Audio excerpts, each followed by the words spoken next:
93, right? Mm-hmm. Yeah. Yes. This is Brothers Talking Shit podcast, episode 93.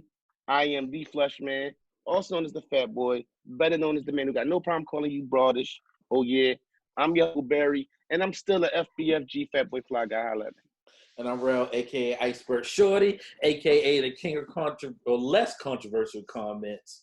And that's pretty much it today. That's where I'm at.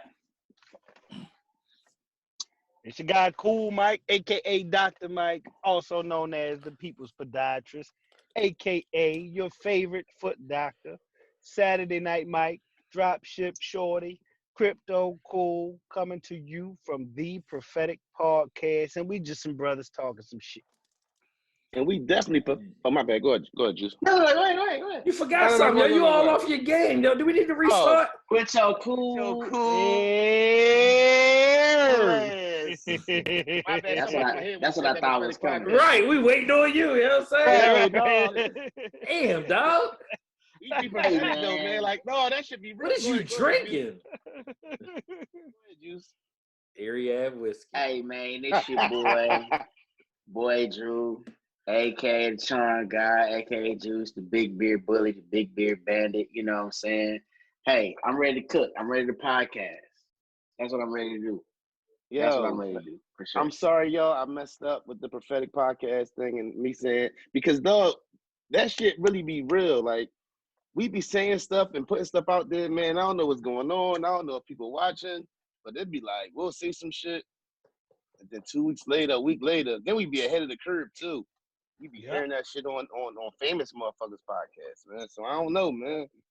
I'm mentioning stuff. It's called the Jill Scott Erykah Badu battle, right? Yeah, call that joint.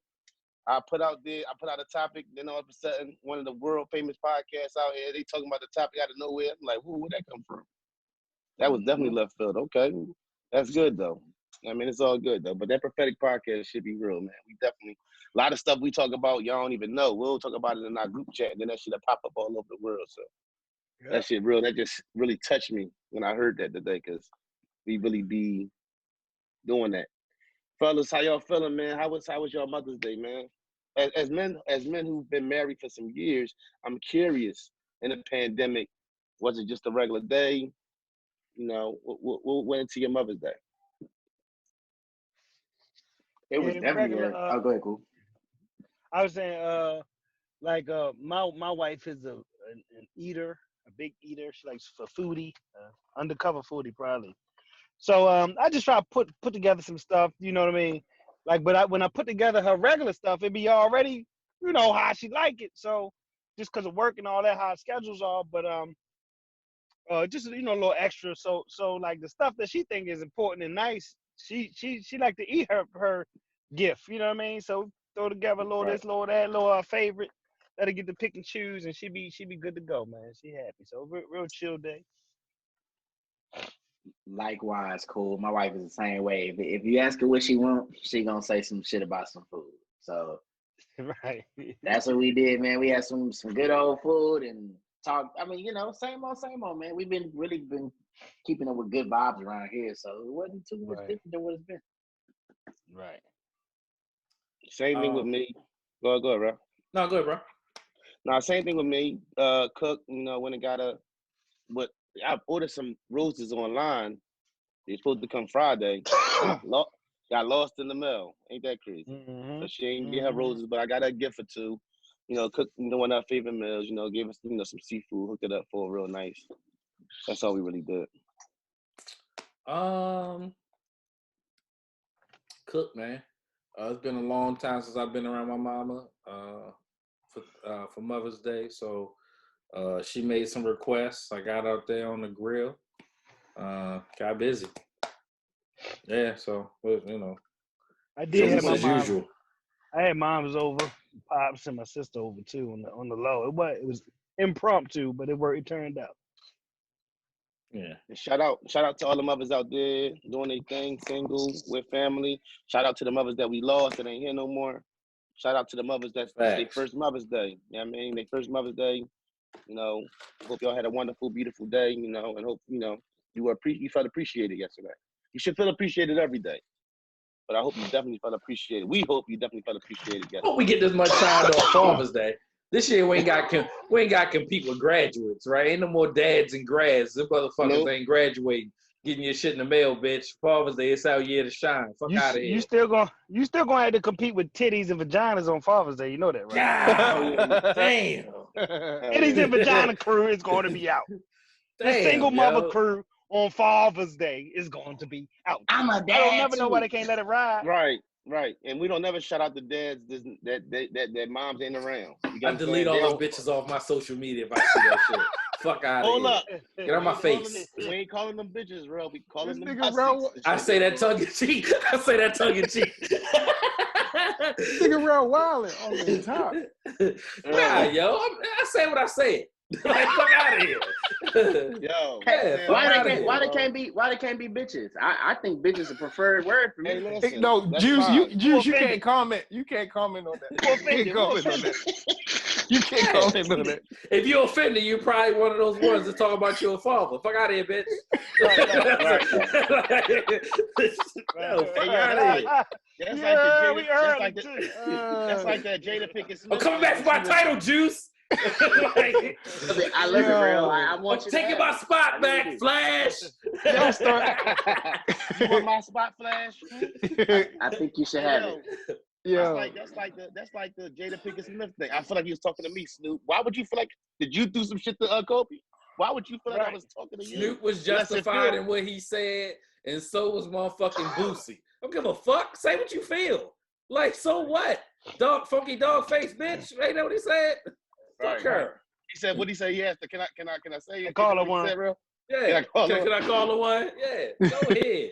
Hey, but Jada said all of that just to say that. Did you see the article about her saying she got to get to know Will and shit? That since they've been together, they got to get to know each other. And if you so motherfucking STFU. Since the quarantine, you talking about? Yeah, like she's got to get to know him. Like you on this red table talking, you don't know who this nigga is. Are you serious? And you telling niggas not to say bitch and all that other stuff. You in tune with your man, and you got to. I don't want to get on the Smiths. I don't want to get the podcast turned off on Zoom. Nah, we ain't going nowhere. No, we do what we want to do. Going nowhere, definitely. We independent and we ain't got no deal, so we say what the fuck we want to say. Right. We don't have a corporate hold on us. So fuck out of here. Right. Which is beautiful about the internet nowadays. Yeah. We got y'all and shit. Right. All these motherfuckers walking around here with hate crimes and hate videos. You know what I'm saying? Right. I can goddamn watch a video on YouTube right now how to join the Ku Klux Klan. Right? I say what the fuck I want to say. They let the whole man walk around with the mask That's crazy. on, too. That's crazy. Oh, we're going to get to that, too. We're going to get to that, too. There's a real video on how to join the Ku Klux Klan? No, I bet you it is. I bet you I ain't far off. I guarantee it. Yeah, I never seen it, but that wouldn't surprise me. It wouldn't surprise me either. Right. Well, let's get to this Ahmaud Arbery. Is it Ahmaud Arbery? Is that his name? Yep. Let's talk about it, man. Who want to break it down, man? All right. So it's a lot to unpack. But go ahead, cool. Go ahead. So Ahmaud Arbery apparently was in a rural place in Georgia, and he was jogging through his neighborhood, apparently. And this actually happened back in February, which was surprising to a lot of people, most people. But you know, as you started to see the story unravel over the last week, it was really surprising because whatever you saw, you're like, how the hell could this just be coming out and it's May already, right? So long story short, you had a couple racist dudes call 911 to suggest that they saw him, you know, what they perceived to be breaking the scene of a construction site, or, you know, breaking in or whatever. Mm-hmm. He jogged down the street. They confront him anyway, end up shooting him dead in the middle of the street in his whole jog and running uniform and all that. Turns out he wasn't doing nothing but running. That's what he does. These dudes wasn't even sniffed at so much for a couple months. One of the men in the incident was a former police officer in that town for maybe 2 or 3 decades or more, worked in the DA's office. The DA didn't want to prosecute them, kicked it to another DA, kicked it to a third person or something.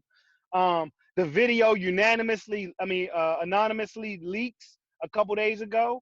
turns out one of the other people sharing it in that group, it kind of comes out.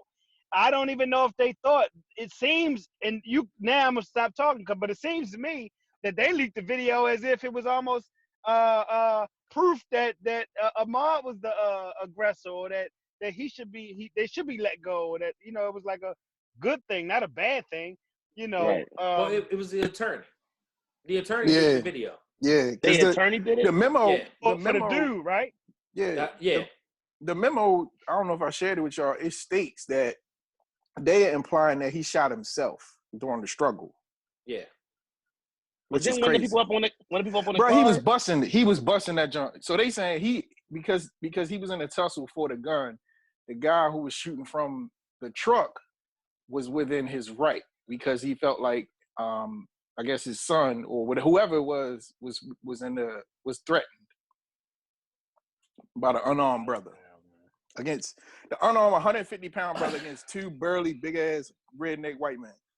Right. Man, the 911 it's a lot. operator asked him what he doing. He said running. Yeah. It's a lot. What the fuck? In certain parts. So there is video footage of him in the construction. But hold up, bro. To that point, bro, there's also video footage of other joggers, white joggers, running and walking through that same property doing the exact same thing that he did. Right. That's what I'm saying. In my journey to look at my home in Texas, we went into a lot of homes that was being built. Right. That's not uncommon. Right. That happens more often than not. And normally the general rule of thumb is when they start putting appliances in there, when they lock the doors. But people do this all the time. So you're not really setting a precedence in there. Hold the door to your house. Huh? Right. Hold the door to your house before you correct. Yeah, correct. Yeah, exactly. Right. So when you're looking at shells, I danced and on the stuff camera. I'm sorry. You did. I'm sorry. But there's a lot to talk about in this, and you almost got to handle it in segments, right? So they said they've seen him in there multiple times doing that, but there's no law being broken when you do that, right? From a construction standpoint, people are threatened by the color of your skin. That is not a mystery. I don't know why Ahmaud Arbery was running around in khaki shorts, right? It's hard to say you're an avid runner and you're running around in khaki shorts. Yeah. I mean, if you can't afford nothing else, then I wouldn't call him an avid runner, is what I'm saying, right? He may have just went out for a jog, or I couldn't jog in cargos either. So right? Don't change the. I'm just saying. So there's a lot to this, right? And I want to talk about it piece by piece as we go. And I'm going to give you the things that stand out and be weird to me. And I'm not just going to be biased because I'm a black man that lives in America, right? That shit is weird to me, Aubrey. You know what I'm saying? Running around in khakis, right? Shorts. Shit, I don't fucking run for real, but that wouldn't be a thing that I would do. You wouldn't call me an avid runner, right? But if I did run, that wouldn't be my choice of, you know what I'm saying, bottoms to running gear. Running gear, right? So that's that way. The person that was filming him was tailing him in the car, the McMichaels car, the McMichaels were parked, right? For whatever. And the natural inclination is if I'm running down the street and then y'all stop and y'all saying things to me, which may have been inaudible on the video, but now you have a gun, right? So now I'm trying to disarm you because my first rule of life comes into play, which is self-preservation. I don't have a gun. You have a gun. And you're not just going to get a clean shot off of me, right? You know what I'm saying? So I'm probably going to take your head off your shoulders. The DA is trash. It really shouldn't have went unchecked. And I do not believe that they're going to get a murder conviction. Oh, for real? No. Fuck no. Not in rural Georgia. Hell no. Maybe manslaughter. Maybe. Right. I ain't gonna lie. My first thing was like, why you live in rural Georgia? And I know that's hard because not everybody can't live whatever. But like, just it's hard because you don't want to victim blame. You know what I'm saying? But because I know that my skin color could potentially be perceived as a threat, there's just certain places I wouldn't even live, man. And that's sad. But with or without $1 million in my pocket, I wouldn't even live in certain places.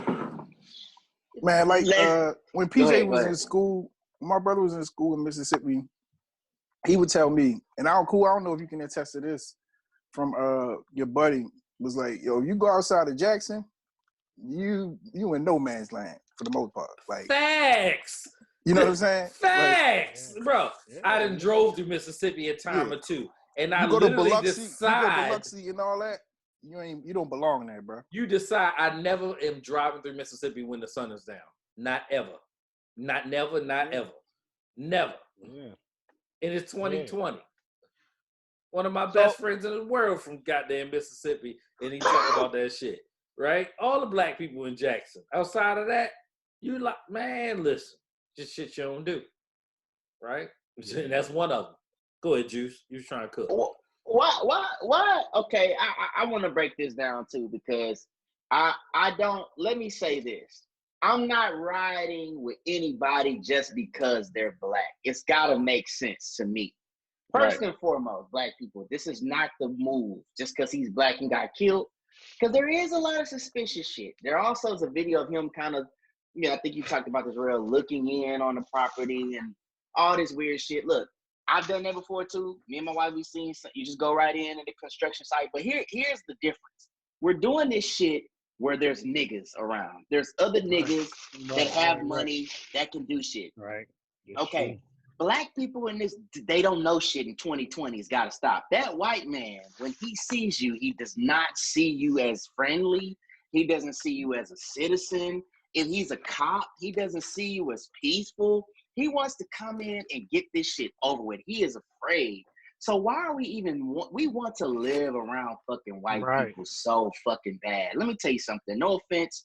You fuck with me, that's fine. If you don't, great. I am not in a hurry to live around fucking white people. I don't actually want to live in them in that manner because they're so fucking racist. It's like every time they look at you, or they feel like you shouldn't be there. And I do this even in Houston, like, and it's a pretty liberal place, but like when I go to the Heights or something like that, and I'm in a bar, and it may be more, it's fucking white people. They looking at me like I'm not supposed to fucking be there. And I fought for the motherfucking country. So fuck that shit. I don't want to be around them. And since we're at it, black people, I'm gonna tell you something right now. I hope you can see this. You see that?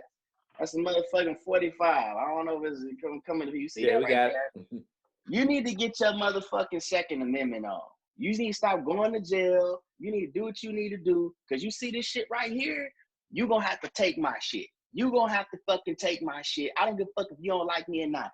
And I got 2 motherfucking clips in this goddamn Charm Guy bag if you want it like that. Let's stop being some motherfucking bitches. Let's start protecting our fucking selves and live amongst our fucking own. Because these motherfuckers treat you like a monster. I tell you what, Mr. White Man, I don't give a fuck what you doing.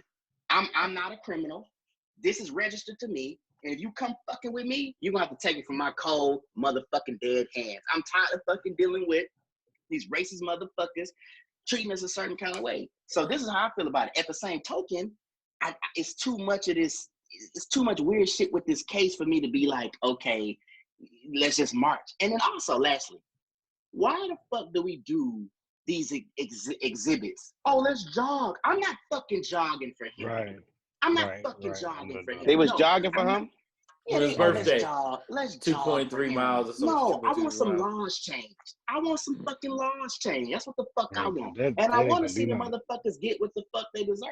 If they get it. But I'm not jogging no more. All right. Now, I'm not doing none of that shit.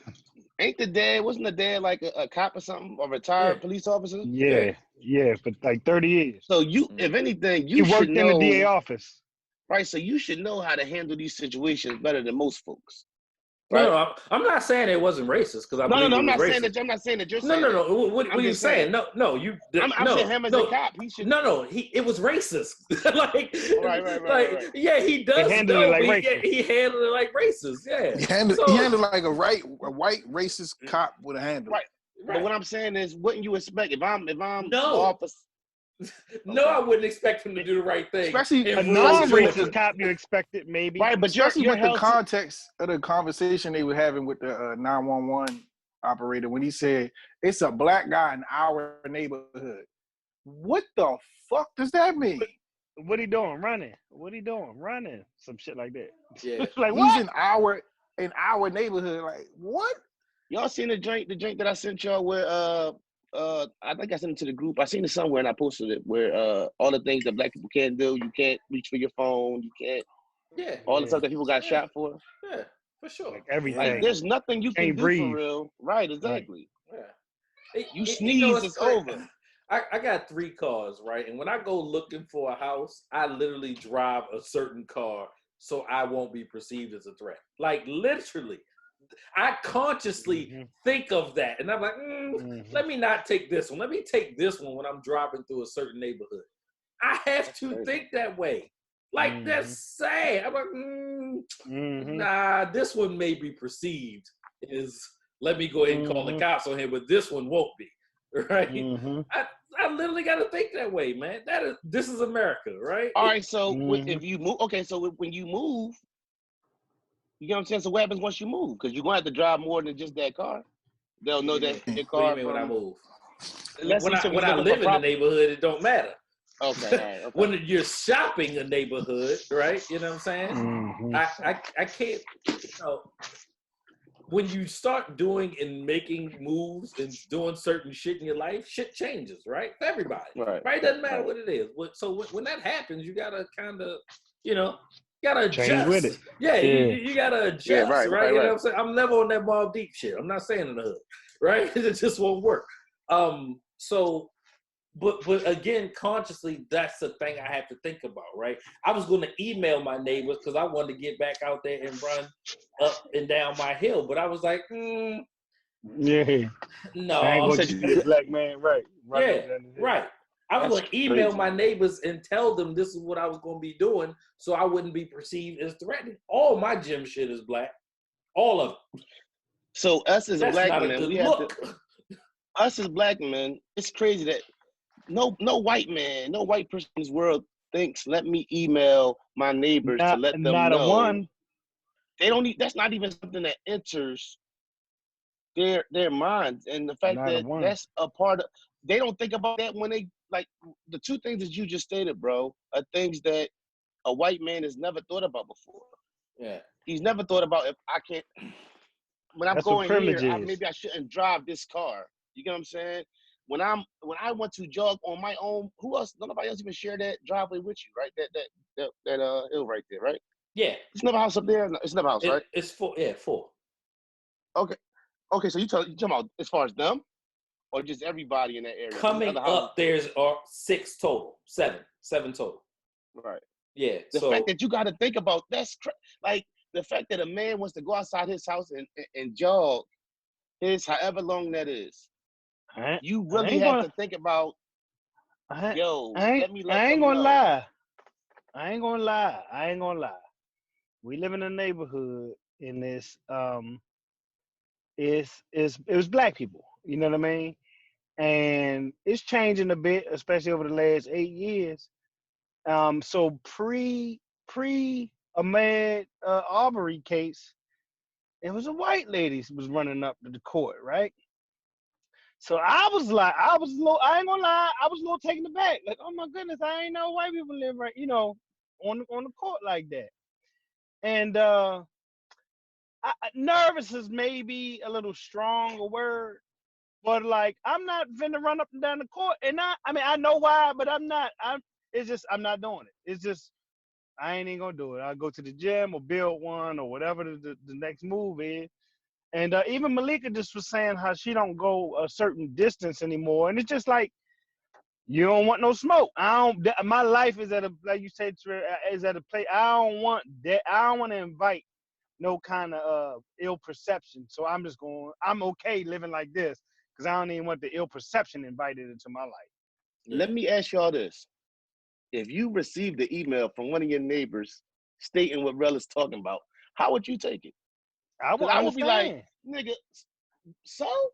Like, As a black wouldn't man, even. you I know, understand but though. So I now they got didn't this. send it because then there's another message.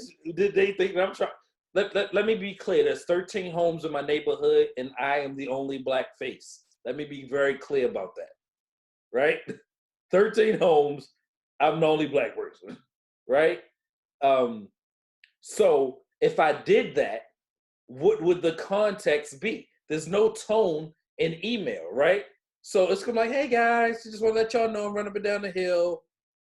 Make sure nobody has a problem with it, right? So so how? What you mean? Make sure nobody has a problem with it, or make sure nobody has a problem with it? You see what I'm saying? How are you gonna read that? I don't know. So my cooler head was like, I'll just get on my Peloton, right? Like that's really wow. That's crazy. Facts. That we gotta live like that. As much, and then what's crazy is as much money as you're paying, as you pay for your house. Yeah. You shouldn't have to. You get what I'm saying? Like this conversation made me think about, you know what? Because I got white people living around me too. You get what I'm saying? So it's like me and my wife were just talking about, we gonna start walking in the morning time while this pandemic going on and while I'm home. We're gonna start walking. And that was never even part of a conversation. Like, you know what, maybe we should, or being concerned with the perception of somebody in the neighborhood. That wasn't even something I even thought about until we had this conversation. That's what Juice was saying, like being around our own, or, living with your own. Part of the problem is, too, when we've historically had our own, they targeted that. Yeah, it's like even during gentrification, what's going on right now. It's like you don't want us coming over there. Then you're gonna come fuck with our shit and start trying to rearrange. Let me tell you what's finna fucking happen, okay? Let me look. This is history, guys. This isn't me invoking anything. People get fed up. People get tired. White people, this shit don't really look. If you look at the grand scope and scheme of things, it's not really looking good for y'all as a whole unless y'all start addressing this issue and working with us as a society to fix it. Because people are getting angry. I was going to sing out a video about the brothers that went to that neighborhood that were armed. I think Tariqa Lee, people are getting tired. Listen, bro, this is our country. We pay taxes. We live here and we're getting tired. You cannot fucking pull out your gun when you see me because you're afraid. I'm gonna tell you what. You thought the 60s was bad. This shit is finna be 10 times. Because I'm telling you right now, I'm not fucking cowering to shit, dog. I would rather fucking lose my life than kiss your ass. And I need every fucking black person to understand this is why you must get yourself into society. Let's lose the prison shit. Let's lose all that trap shit. Become citizens and get licensed. Because when these motherfuckers get out of hand, it's gonna be legal. That shit is ridiculous. Look, dog, it's two guys, it's one man, regardless of what he was doing. They could have tackled this dude. They could have put him down on the ground. I get that. You could have held him at gunpoint. You were a fucking cop for 30 years. That's what I'm saying. That's what I was saying. Like, okay, I see what you're saying now, Nick. Yeah, as a cop, you should have better. That shouldn't be your first instinct. No, with the training that you have. As a white cop. I'm just saying you should be held to a higher standard or expected more Well, listen, than a regular citizen. But listen. The FBI came out with a report some years ago now. This is years old, maybe 3 or 4 years ago, if I'm not mistaken, that talked about the rise of white supremacy within these police forces all across the United States of America. It's like saying you got a family full of X or so many people here and nobody is gay, right? The assumption that the police should be trained to know what they're doing to disarm somebody is based on the regular facts. Even diffuse the situation. It's based on regular facts. But if you add the FBI fact that there are white supremacies that have infiltrated these police forces at every rank, then you might just come across a fucking white supremacist cop that is ready to kill a nigga, period. That's on kill, that will get his fucking GoFundMe ran the fuck up if he kill a nigga, that will get his gun auctioned for $100,000 if he kill a nigga. That's why you don't fucking run in fucking rural Georgia in some fucking khaki shorts like it's all good. We know the play. Yeah. He ain't had nobody who loved him who told him the truth. We know the play. That generation got it wrong wanting to assimilate with him. We know the play now. Hey, let me tell you about this. Fuck it. So random guy met. Just tells me a story. Why I don't know. This motherfucker tell my man, just got my finger broke, and my girl held me at, gunpoint. So I'm thinking I'm finna get into a masculine conversation with this brother. I'm finna have like, okay, you just need to man up. You got a crazy sister. He like, yeah, man, did she call me a nigger and everything? I was like, whoa, wait, time out. I was like, he's like, yeah, baby, your kids are black. I'm like, wait a minute, time out. You mean to tell me the woman that you got into it with, that held you at gunpoint, was indeed a white woman? You're black. Y'all dating. She got black kids. She got drunk and belligerent, held you at gunpoint, and called you a nigger. Let me tell you something, dog. I'm going to say it here right now. Here it goes. I do not believe in interracial relationships. I'm all black. I'm sorry. And this is why. Because at the end of the day, when something goes down, this is not the first time I've heard this. I've heard this before. That's the kind of shit that be popping off, like with that. It's like, dude, you mean I was together? She got drunk, called you a nigga, and held you at gunpoint. Y'all got kids? What the fuck is going on? I don't want to assimilate. I'm sorry. Hey, look, I don't hate you, but y'all done colonized everything. You done did all kind of fucked up shit. I don't want to fuck with that. Don't bring that shit over here with me, bro. Please.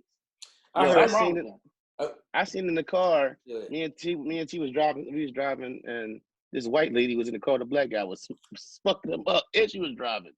Was fucking him up. That shit crazy. Charlemagne came out with a word that he said he told his psychologist. He said, "I'm black annoyed." Right? And as I'm listening to him explain it, what he was saying to his psychologist, I was like, we are all black annoyed. Right? Like, so what it paranoid. Oh. But only black people stuff that we rationalize in our mind. Let me not run up my hill. Let me not send out this email. Let me drive a different car that may have me viewed in a different status. That is black annoyed, right? I'm not just paranoid. I am black annoyed, right? And shout out to Charlemagne God for even saying that. Because I was like, God damn it. It makes sense. Tough. He was like, because there's things that run through our minds that nobody would ever understand, right? Let me ask you this. Is this just a black thing? Do you think Mexicans or Puerto Ricans or anybody else besides white people feel these same ways or go through these same situations? Yes. I would say, yeah, differently. At 100%. Differently though. That different. I think it's different for sure, yo. Like who's saying? My bad, bro. No, go ahead. I think because we've been dehumanized globally, as a race, it's easier for others to be instantly intimidated by us. Like I told my wife years ago when I was working at a financial company, and it was like I would go into these meetings and I wasn't high up on the totem pole, but it was on. You could see people adhering to my physical presence. Now I'm not a big, I'm not a big guy by any means, but I didn't know. 6'4", dog. I'm 6'1", but I didn't. Have you seen his arms? Yeah, but your shoulders broad. Right. Talk it. Yeah. Shoulders broad. Amongst tall. my peers, amongst my He's brothers, staying bow-legged. I got a torn Achilles. My doctor's in here. Chill. You just put me on blast. He gonna make me come into the office. But so like I would go into these meetings and I explained to her, I was like, I know what I don't know what it's like to be a black woman, right? And I'm sympathetic to that because I'm raising black women. But if you know anything about being a black man, when you walk into a room on that level and people are physically intimidated by you, and we're in a professional setting, you know what I'm saying? Like, damn, dog. Yeah, like I'm like, yo, I'm a human being just like y'all. So no, you're not. You're an animal. In my mind, right. You don't feel pain. You don't feel pain. You're an animal. You heartless. Yeah. You heartless. You ready to snap. You want to rape their women. I read a study in fucking I think Hopkins did a study like about 5 years ago where they were interviewing doctors who were like going Yep. This why he on the podcast, y'all. About they going to their residency, right? These are people who are educated. Like they are just they just getting out of medical school. They were asking them, so what are your perception of black people? These are people who graduated fucking Who medical school. Who finna practice on people now? Yeah, and they were asking all different races, like everybody but black people, right? Well, we were, it's understood that they have, their pain receptors are different than other races, so their pain tolerance is higher. Nigga, what? And keep in mind, Cool could probably fucking confirm this. There's no medical proof that we have a higher pain tolerance than any other fucking race on the planet. Whoever hears this, tell them Google the study. It exists. Tell them it Google exists. This research was done fucking in Baltimore City. Like all them doctors coming through that motherfucker was like, well. When I went to the emergency room for my gallbladder. First off, I didn't know what the fuck was happening. I thought I was having a heart attack. I got to the emergency room. I'm in the room. It seemed like for a fucking hour before I even got some pain. I mean, I was visibly, like, you could tell, like, hey, let's get this dude set up, figure some shit out real quick, get some pain medicine. I know it takes time. But still, it was like, dude, I literally had to ask, like, hey, are y'all going to bring me something? The lady gives me some shit I had to swallow against the numb my throat. I don't even know what the fuck that was about. That didn't work. So she finally comes and brings me the morphine. Hey, bitch, why didn't you just do that from the get? I'm fucked up, okay? Nigga, when you said gallbladder, my shit hurt when you just said it. Well, first off, we didn't know that that's what it was. But the point is, I'm sure that they see... Doubled over in pain. Yeah, I was doubled over in pain. Yeah. I'm sure they've seen something like this before, and it took so long for me to put the word in mild, moderate, or severe distress. I said 10 like that. You put shit like that. Yeah. My pain was a 10. Bitch, you don't want to you brought me some shit I threw up, and then she didn't look. She was mad at that. Look, bitch, go get the doctor. And they just went, and it's like I even me as a black man, that's a light skinned black dude, I get treated better. I get a little better treated than the darker dude because guess what? I'm probably not as aggressive. That's what they think. Oh, you're not as aggressive, which I might blow your fucking head off first, to be honest, compared to the nigga standing next to me. But he's dark. You got so much more to prove. I got so much more to prove. And you know what? It's like this nigga right here. I seen that brothers just because the darker complected gets treated different, gets talked to different, and we gotta start. Look, there is that color shit is there. I don't like it, but yeah, the darker you are, the worse it is, and that's terrible. Yo, I had this guy at my job, and he was a black guy, crazy enough. I told the story before on the podcast, but fuck it, right? So where I work at is like the union. A lot of the union representatives have offices in my building. So the union representative for the jails, for the prisons, he was working there. So he used to come down. I don't know. He seemed to have an issue with me, Trail, my man H. That man went to the boss of the union, everything, and told him, y'all got 3 thugs working downstairs in the kitchen. Wow. I'm not a thug. I served my country 2001 to 2006. I served through 9/11, all that. I'm a family man, 4 kids, a wife. I had a daughter then, but I was far from that. You get what I'm saying? But you looked at me and made a decision about me. Not only did you make a decision, you went to somebody and told this man that I was a thug, and I'm nowhere near that. Where was you at? The flagpole quick. Where was you at during 9/11, my G? You get what I'm saying? The come out your mouth and say because of how I look. What is it? Do I remind you of the boy that used to beat you the fuck up all the time when you was a young boy and took your lunch money? Yes. Because end of the day, as a black man, what makes me a thug? Yeah. Is it this hat? There's nothing about me a thug, dog. Your skin. It's your Islamic name and the fact that your bed don't connect. I ain't like them to move. Yo, that might be the name of this episode. That shit just crazy though. Yeah, it's you know what's weird about it, Neef? I had a situation where I was I was, foot doctoring, and I was working for a company. Long story short, I was sending patients to this occupational therapist. She did hands for mostly, but because she could do these wraps on the feet, and patients was digging it. They ain't had to get the injection some and surgery. Yeah, they had to go back, but it was all good, right? They was pleased with that as an option. Okay, I get this message one day at a few weeks they jamming.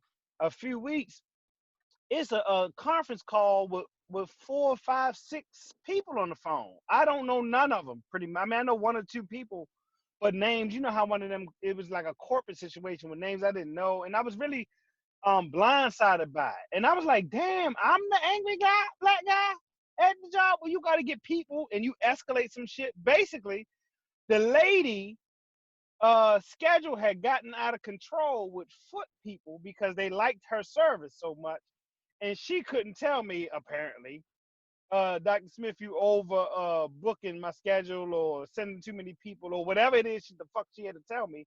She ended up telling somebody who told somebody who called all these people and had to have a conference call about how that's not the appropriate thing to do and all of this and all of that stuff. It's not a terribly dramatic story, but it always stuck with me because it was early in my career, and I'm like, how do you look at me? Why the fuck could nobody just say stop booking on my schedule? Not one person, So Right. yeah, man, like that whole when you walk by the white lady, they lock the doors or they get in the elevator different or whatever. All of that you kind of normalize. But that shit ain't really normal because they don't really. It took me years to realize that not everybody lives with these same heightened sense of things going on around them. That probably as black folks we talk about race fairly often, probably daily. You know what I mean? Right. And that other people don't at all necessarily. So Right. it can be disappointing. Is ultimately what I was gonna say. Even though like you don't feel like no emotions are invested in nobody else's hands, but you like, God damn. I mean, so much so you just want to kill me. You know what I mean? Like that. Like just let me be. But like, damn, you want to, you want to kill me? Yes. This is the answer. Oh, okay. My bad. I'll stay over here type shit. All Yeah, right, let's talk. Go ahead. My bad. I was Go going. ahead. You had something else for that one? 'Cause that's about to. No. Go ahead. We can roll. Let's talk about y'all man. We were Earl Thomas. Speaking of women putting guns to heads, Chill. Favorite. I love Chill. this That man. shit. Ooh, I That man love going this to the shit. Hall of Fame, bro. Yo, he see, said hero. are you a black athlete? You need somebody to defend you? That man I'm your going- man. Jordan boy. Jordan Boyd and Associates. Are you black? Jordan boy. Jordan boy. Yo, Do you listen, play yo, a professional sport? Yo, Yo. listen. They can find a black athlete. Yo, you nah, underrated? all of y'all. Listen. All of y'all. They can I'm find telling They y'all. can find a black athlete with four trans women in there, bunch of cocaine, machine guns. He said 4 trans women. Yo, Machine Have you guns. been a victim of lies? Vindictiveness? Come on, Going Jordan to a boy. ride. I don't They believe ain't it. let.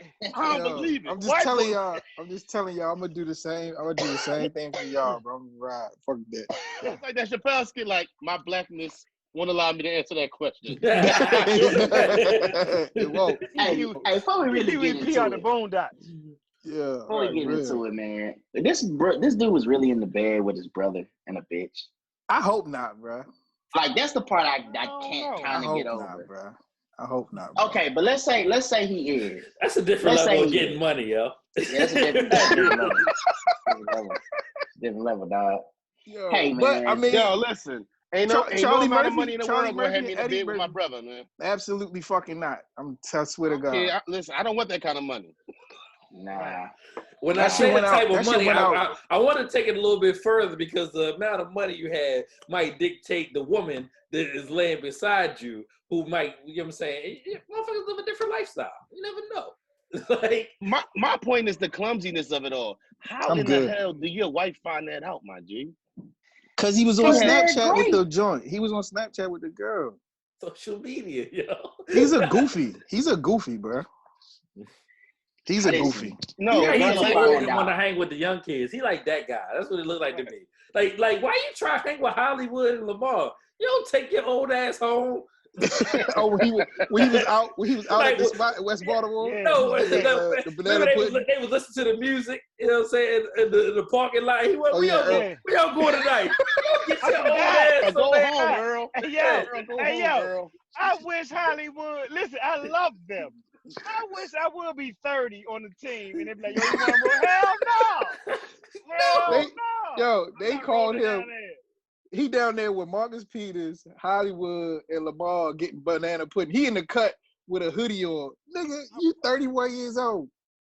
If you don't go play the Sit your game or ass something, down goddamn, somewhere. If them young boys don't lie to him, nah, we better go to the crib, man. Go, no, hold on, come Earl. Lie. Right. It is. You gotta keep You your don't old go heads get out a of trouble, massage yo. somewhere, Earl. You know what it Supposed is? to be See, getting I I'm gonna think tell the y'all what nigga it should. is. I'm gonna tell Go y'all what it ahead. is. They got the weed. Yeah. Yeah. Earl can Yeah. Earl fucking Earl's with them. sloppy, dog. Earl fucking Earl's with them sloppy. because Earl Lamar on the block. and Earl on Hollywood, they got the weed. They all got the the. They same. got the Earl weed. already And know moved what's on to the crazy? side chick. Earl, our young boy, because Earl would really be Earl 31. That's our Right. young boy. Yeah. He, That's a man. Yeah. That's a man with no OG. That's what that Yeah. is right there. he slapped. It's a amount of respect. Come on, man. Why your brother? I don't know how she got that information, but Listen. it shouldn't have been in your name or whatever it was. That's a man with no OG. Listen, because Or a lack of respect for he a could just woman. leave. He could just leave her. I mean, leave her. Like not like leave the house and you find me at the Airbnb. Leave. I'm not saying it's easy to leave, but if it's easy to be fucking with side chicks on Instagram and Snapchat, you got to be like, we can't do this no more. We need to go ahead and separate. Or That's what I'm just saying. pair her up. Listen. Or pair her up. But Yeah. don't have her lied to and emotional in the streets that want to put a gun to your head like on some Steve McNair shit. These niggas Agreed. ain't telling the truth in 2020 with millions. And it's something to be said about women who watch Goodfellas and think that's the move, and you're not gonna go to jail for pulling that gun while you sleep. Your ass will be locked the fuck up, black women. Stop that shit. Y'all's not that little white lady on Goodfellas. In Texas, dog, you get time for that. So I don't know what's gonna happen to her, but I hope she does get time because accountability goes both ways.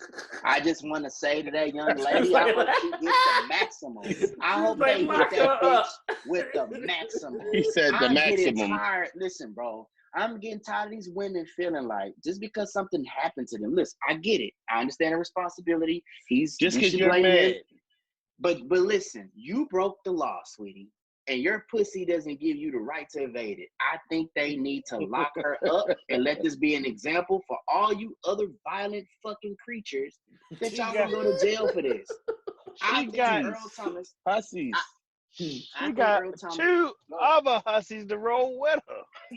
Yeah. All No, of them because they the go to ones jail. pumped her up. They the ones. Messy Girl, I don't hussy. even Put it let on a that t-shirt. Messy hussy. Put it on a t-shirt. But is it cool? Messy hussies.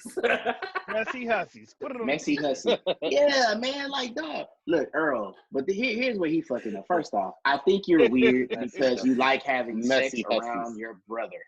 I think you're No, that's strange for having that. sex with your brother, right? That's Why are y'all in the same bed? That's weird. That's weird, bro. I can't get past it. But I'll tell you this. That's that Seattle shit. You up in Seattle doing weird shit. Nigga, you came to And Baltimore. You got to come. And he a Texas. Earl a Texas nigga, bro. Come on, bro. I'm so hurt. Listen, these niggas, this is what I think it needs to happen. We have to stop elevating women to that plateau. And once we stop doing that, once we make it balanced, they won't feel like they can do that. The fact that she felt like she could really go hold this man at gunpoint and get away with it is ridiculous. So all rich niggas, all men, if you're not married already, if you're in the old paradigm, it's leaving. It's going away. We need to get out of that shit. If you know you like more than one woman, you just need to be upfront. Because if you're not gonna do that, if you're not gonna say that, you could possibly get killed. So you need to go ahead and just say, look, baby, this is how it is when you fucking with a nigga like me.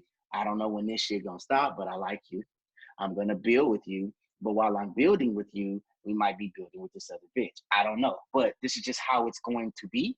And either you want to fuck with me or not. And I'm just going to keep it a buck with you. You'll be surprised. I think women do want you to be honest with them, and if you're honest with them, you can make it. But all this pulling the gun out just because, That yeah, ain't gonna make it. And if Earl Thomas, imagine the headline read, Earl Thomas pulls gun on wife and points it at her head on it was caught on camera. All this shit that said just clipping switching or out. not, clipping or not, don't matter. Just everything the same. You know what I mean? That shit, man, he'd have been cut yesterday. Oh yeah, no doubt. He'd have been cut yesterday. Arrested, you know what I mean? He wouldn't be wherever, you know, he'd be locked all the way up with charges. Mm-hmm. Fuck out of here, Earl. Yeah, it's ridiculous, man. Earl, that ain't the Ravens way though, baby. You supposed to be film watching, baby. We were. You ain't got time for all that We don't shit, take man. no responsibility for that motherfucker who been here for a year. Fuck out of here. I know. We were. Fuck out of here, Yeah, I'm Flush. saying, right, that Oh, ain't no. that ain't the Ravens way. That That's shit the get you Seattle shipped out of nigga. town, baby. That's the That Seattle shit get you nigga. shipped out of Yeah, town. Seattle nigga. nigga. Juice, Nigga, matter that of shit fact, don't- Juice, nah. Juice, he from Texas. Y'all gotta Nope. take him. Y'all gotta Nope. take him. That nigga got that from Baltimore. That's where he went first. That's where he been hanging out. Juice, but it happened in Austin. Hey, he got up there and met somebody. I love Baltimore, but I know what y'all did. He got up there, met somebody. That's funny. Oh, shit. Shit, hell no. Your brother, Earl. That's That's weird. weird. That's weird. That's yo. weird, bro. Even the man, I mean, any man at all, But your brother. the whole play just sounds janky. I was just I like, need you the whole niggas, real. I need the whole real story though. like, Hey, was you I niggas need to see rookies? her. It was How two she come women. in It was there? one woman. It was one woman, him and his brother. It may have been I one don't woman at know. the time. I think it was Did two the other girls. I think it Joe was two bounce? girls. I You think it know was what two I'm saying? girls.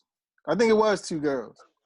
So Were was they he just sleep kicking and it he in the woke bed, up to the? or were they butt naked Because in the bed? because the it's other a lot. girl. It's a lot. I'm not in the same bed my brother in, dog. But no, I think it was I'm two laying on the girls. couch. Cause Earl wife brought his brother girlfriend. Yeah, it His was brother two girlfriend had the knife too, so she was trying to fuck him up too.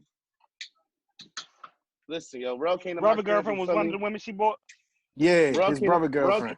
Rel came to my crib in Philly. I gave Rel my bed. I slept on the air mattress, yo. We not doing that, bro. We not doing that. No, yo. well, Earl too old to be fucking in the same room too, for real. If that's Earl all it too was. rich to be fucking in the same room. I'm not even mad. Listen, I'm not mad at fucking in the same room. I'm mad at y'all in the same bed with it. If y'all one over here, one At over here on 31, the couch. I'm mad about you niggas being in the same. Right. Yeah, that's for They sure. got That's enough high money school to not. shit. They got enough money to not. We be in not the same doubling room. up in no. If we travel, we not doubling up in no bed. Or Well, I'm you not know, doing money wasn't an issue. That's not an That's issue. my point. Ain't like you Okay. ain't that had- was the point. Yeah, that's my point. Yeah, They've for been sure. doing that for years. Right. They They was was still in the same bed. They was, you know what? They was taking baths together too late. And Hey, it was yo, like come 10 on. still. All right, tap out. Them niggas was 15 taking baths together. Like, This what nigga wildin'. the fuck is going on? Why you know what your brother dick look like? That ain't his dick. I know it. Yo, chill. Chill. This nigga wildin'. Oh, I know shit. my brother dick when I see it. Like, no, God, that is not it. That is not it. Oh, Yeah, shit. what's wrong with these women though? It's like you had NBA young boys acquaintance, attack his wife and him, and like what is giving these bitches the right to think? And I'm gonna say it like that. What's giving you Well, whores? I'm telling you, these hussies, in the midst of their anger, feels like they can do it. How many times have you ever met a woman who says she's done something to you? Oh, I was just mad.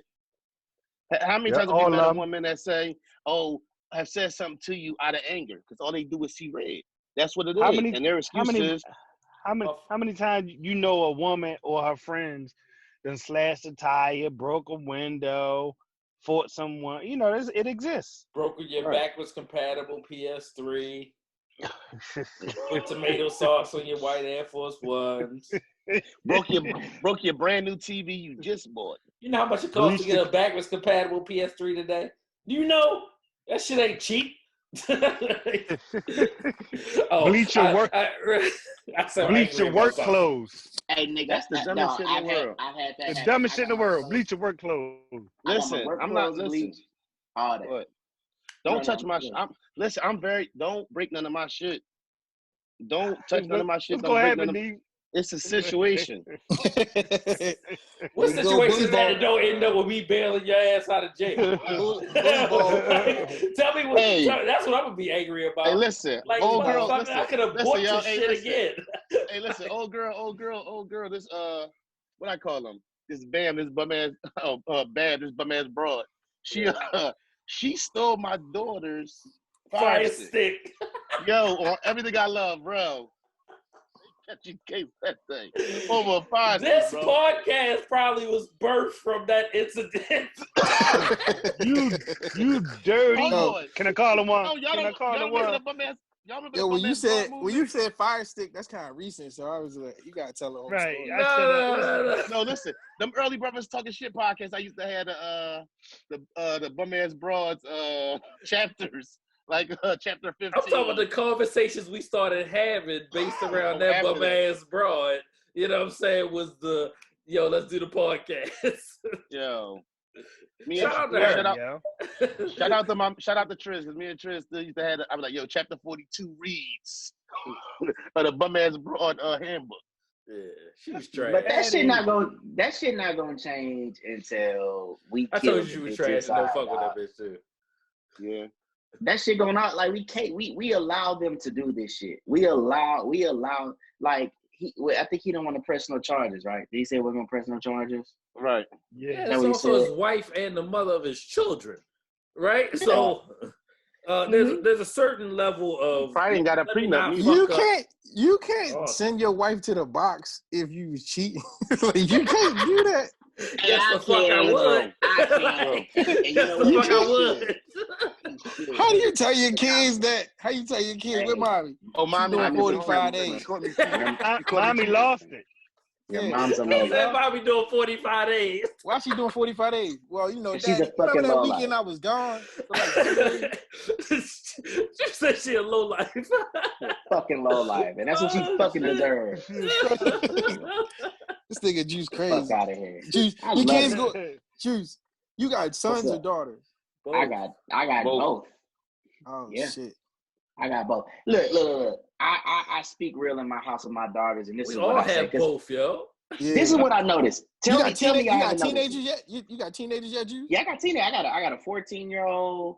I got 11, 9, 6, and 1. Oh shit. Right. God So damn, boy, I thought I was the fucking king ding-a-ling in this motherfucker. Not quite. Just try to have more kids. Like he ain't done. He said not All quite. right.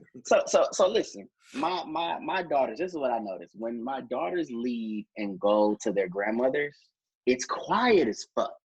The boys are enjoying everything. Nobody's fucking with them.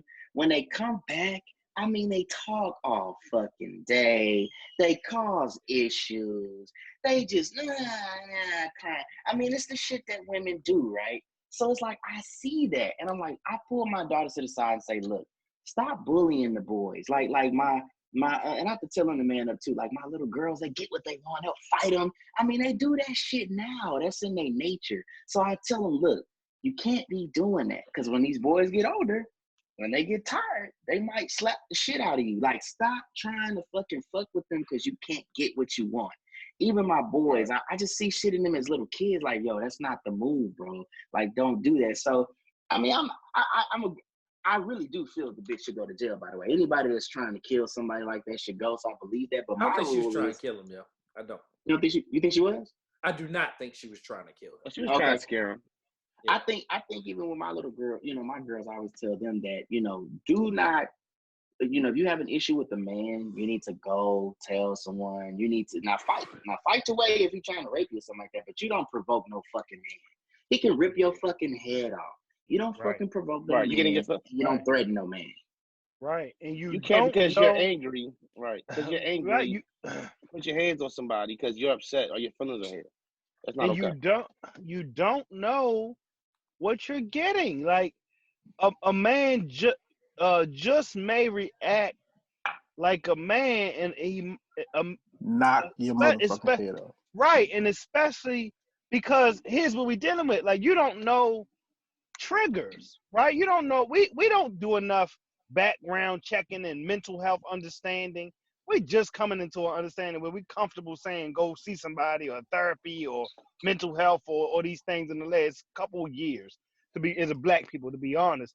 So you could have a situation where a man you dealing with for 6 months, a year, 18 months, if it's my daughter, and you don't know shit about him even after that long. You don't know that the foster care he grew up in or somebody hit him or the lady abused him or some shit, and he triggered by you getting up in a man's face and then he blacks the fuck out. That seems extreme, but it's not extreme. Right. People done been in situations where they might not have blacked out, but you was triggered. You understand what I'm saying? So you better not never. And I tell my daughter, I try to speak as bluntly and honestly as well, because the world ain't gonna be no fucking nicer to you. The nigga want to see titties. He ain't gonna say breasts and all that. That 16-year-old boy is gonna want to see titties. You understand what I'm saying? So don't get in no man's face, because he might slap the shit out of you, right? And if you never test him in that way, you never had to realize or figure out if somebody might slap. That don't make him right, wrong, or indifferent. But you never had to figure out if that's the man that snapped and wanted to backhand slap you or put his hands around your neck or some dumb shit just because you was pissed off. And I tell her that right now, this is the last shit. But right now, and I tell her, I said, ask what you want like you was a white man in America. That's some powerful shit, right? Everything from food to your Starbucks drink. Say it like that, right? But be prepared for that word to tell you no every now and then. So every now and then, I just tell her ass no to something that I normally would tell her yeah, because that nigga ain't gonna always tell her yeah, whoever he is. Right. Right. Let's talk about this. We was talking about. I sent the video. Was it the video or bro? It was a video of a man and his woman walking down the street, and basically they get separated. Like a group of guys are walking towards them. They get separated, and one of the guys grabbed his woman, something like that, right? That's what happened, bro. Yeah, he grabbed the woman. You don't know if it's his woman. It was a woman that he was walking with, right? Shit might have went different, right? If that was his girl. You know what I'm saying? And did he grab what he just like reached out for? So there's a lot to unpack in that short clip as well too. Anybody who does that is looking for some shit, something, right? You know what I'm saying? And right. Well, I got shit to do tomorrow. You know what I'm saying? Right. Beforehand, if you walking down the street, whether it's your woman, a female friend of yours, your child, I always will put them in front of me. If there's a group of guys coming, or oh, you get in front of me. Single line, right, yeah, right, exactly, right. That's how we'll do it. So there's some things that even with your homies, like you don't just walk. You're not just walking through my. So if you're not walking through my homies, you're definitely not walking through me and my woman, or my sister, or my daughter, or my aunt. Like that's not happening at all. But what I would do is if I see a group of guys coming, or if it's a group of guys, if it's guys in a group like sitting on a step or something like that, we about to walk by him.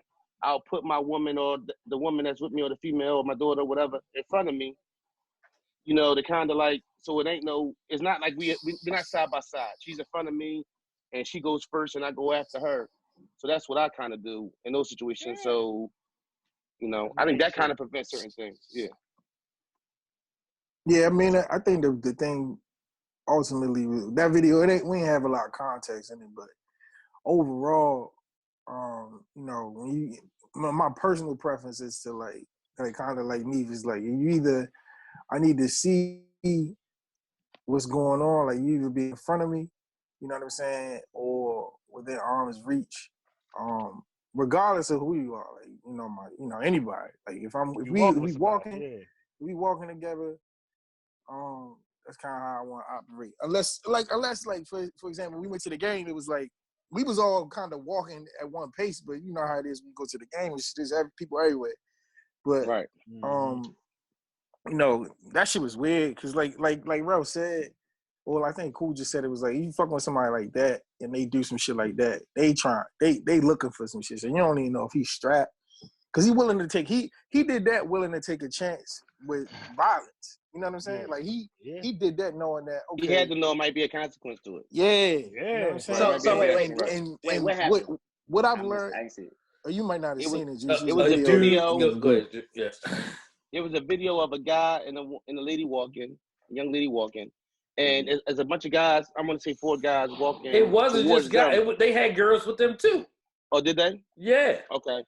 Well, it's a group of people walking towards them too, and in the midst of them being separated by walking through the group, one of the guys grabbed the young lady's arm, like to holler at her, like, or I don't, what's up, or to me it was He just, grabbed. He grabbed the girl he didn't know. Yeah. right.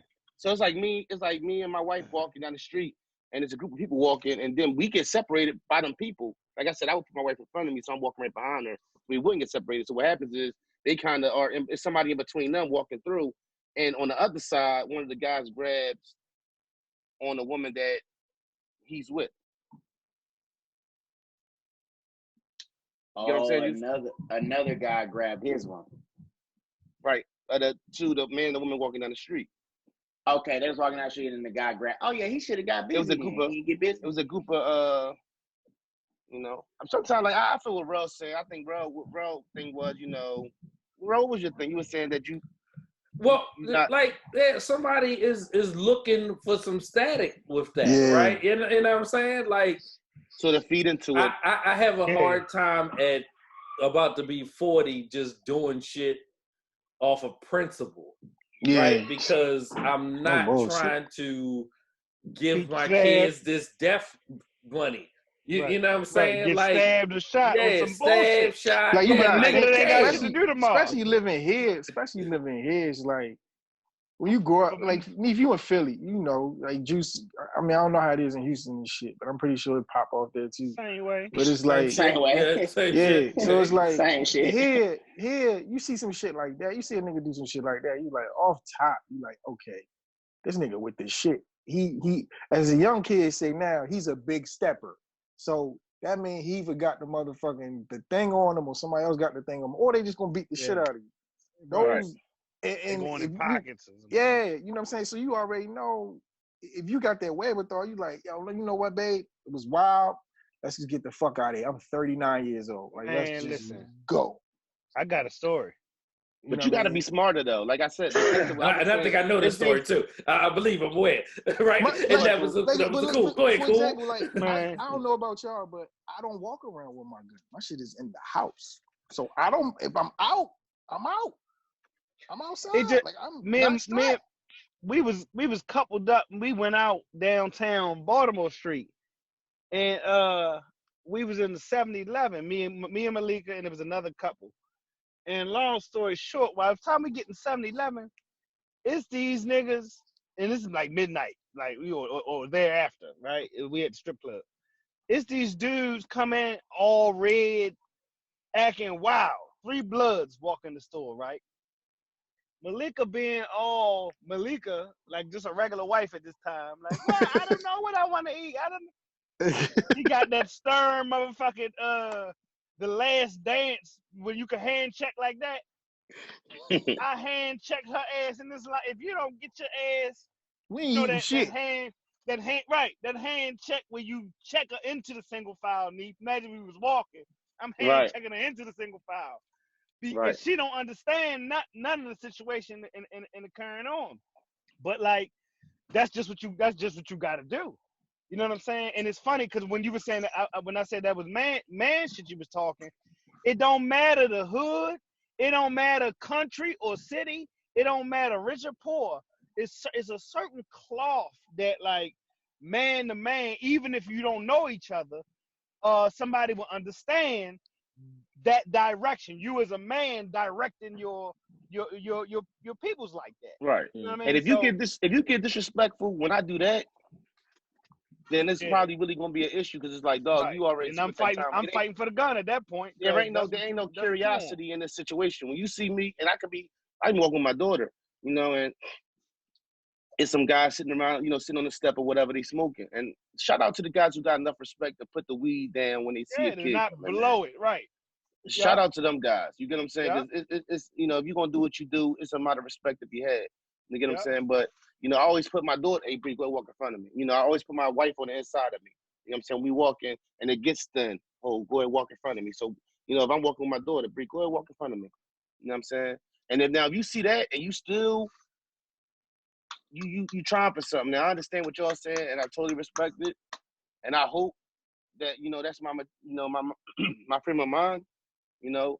But I'm gonna probably really have an issue if you try something knowing and seeing, because I think that makes that makes a statement when I put her in front of me.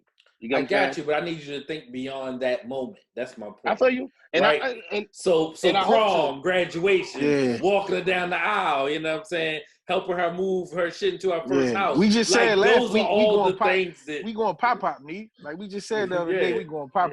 Yeah, like you know you what gotta I'm saying? think That's about the goal. all that shit. Like that's what my mind those goes. moments, that's why I'm cross street, yo. Yeah, that's exactly those moments is a nigga deciding he gonna put the joint on you. You know what I mean? Like those are, because you thinking I'm gonna just beat a nigga up. He like fighting this big burly ass nigga. Listen. Right. He might be thinking this what you don't. He might be thinking, I gotta do this nigga to get in the game. It might It might be his initiation. You don't know what type of time he on. That's the fucking point. You on some prom time. What's gonna be your last first song when she get married? Home to my family shit. Right. Yeah. This nigga on some. I just popped the perky in the Zanny and I'm doing this nigga. Like, you don't fucking know. You can't. You gotta get out of there. Right. It's like interacting with the police. You gotta get the fuck home. Get home first. Right. Because I got shit to do tomorrow. I'll say this. If you don't want to carry a gun, you can always do this. Right? This nigga just got an arsenal over there. Let me tell you something, bro. Because I'm gonna tell you why. I'm gonna tell you why I function like that. Because I feel like as a man, blicky. That's a fucking tactical joint. I feel like as a man, it's no games, bro. Like, this is my family, this is my establishment, and I must uphold it. So even if I ain't got that gat on me, dog, you best believe I'm not playing no game with no nigga out here. And it's not about being a trap guy. It's about being man. As men, I'm not a trap guy.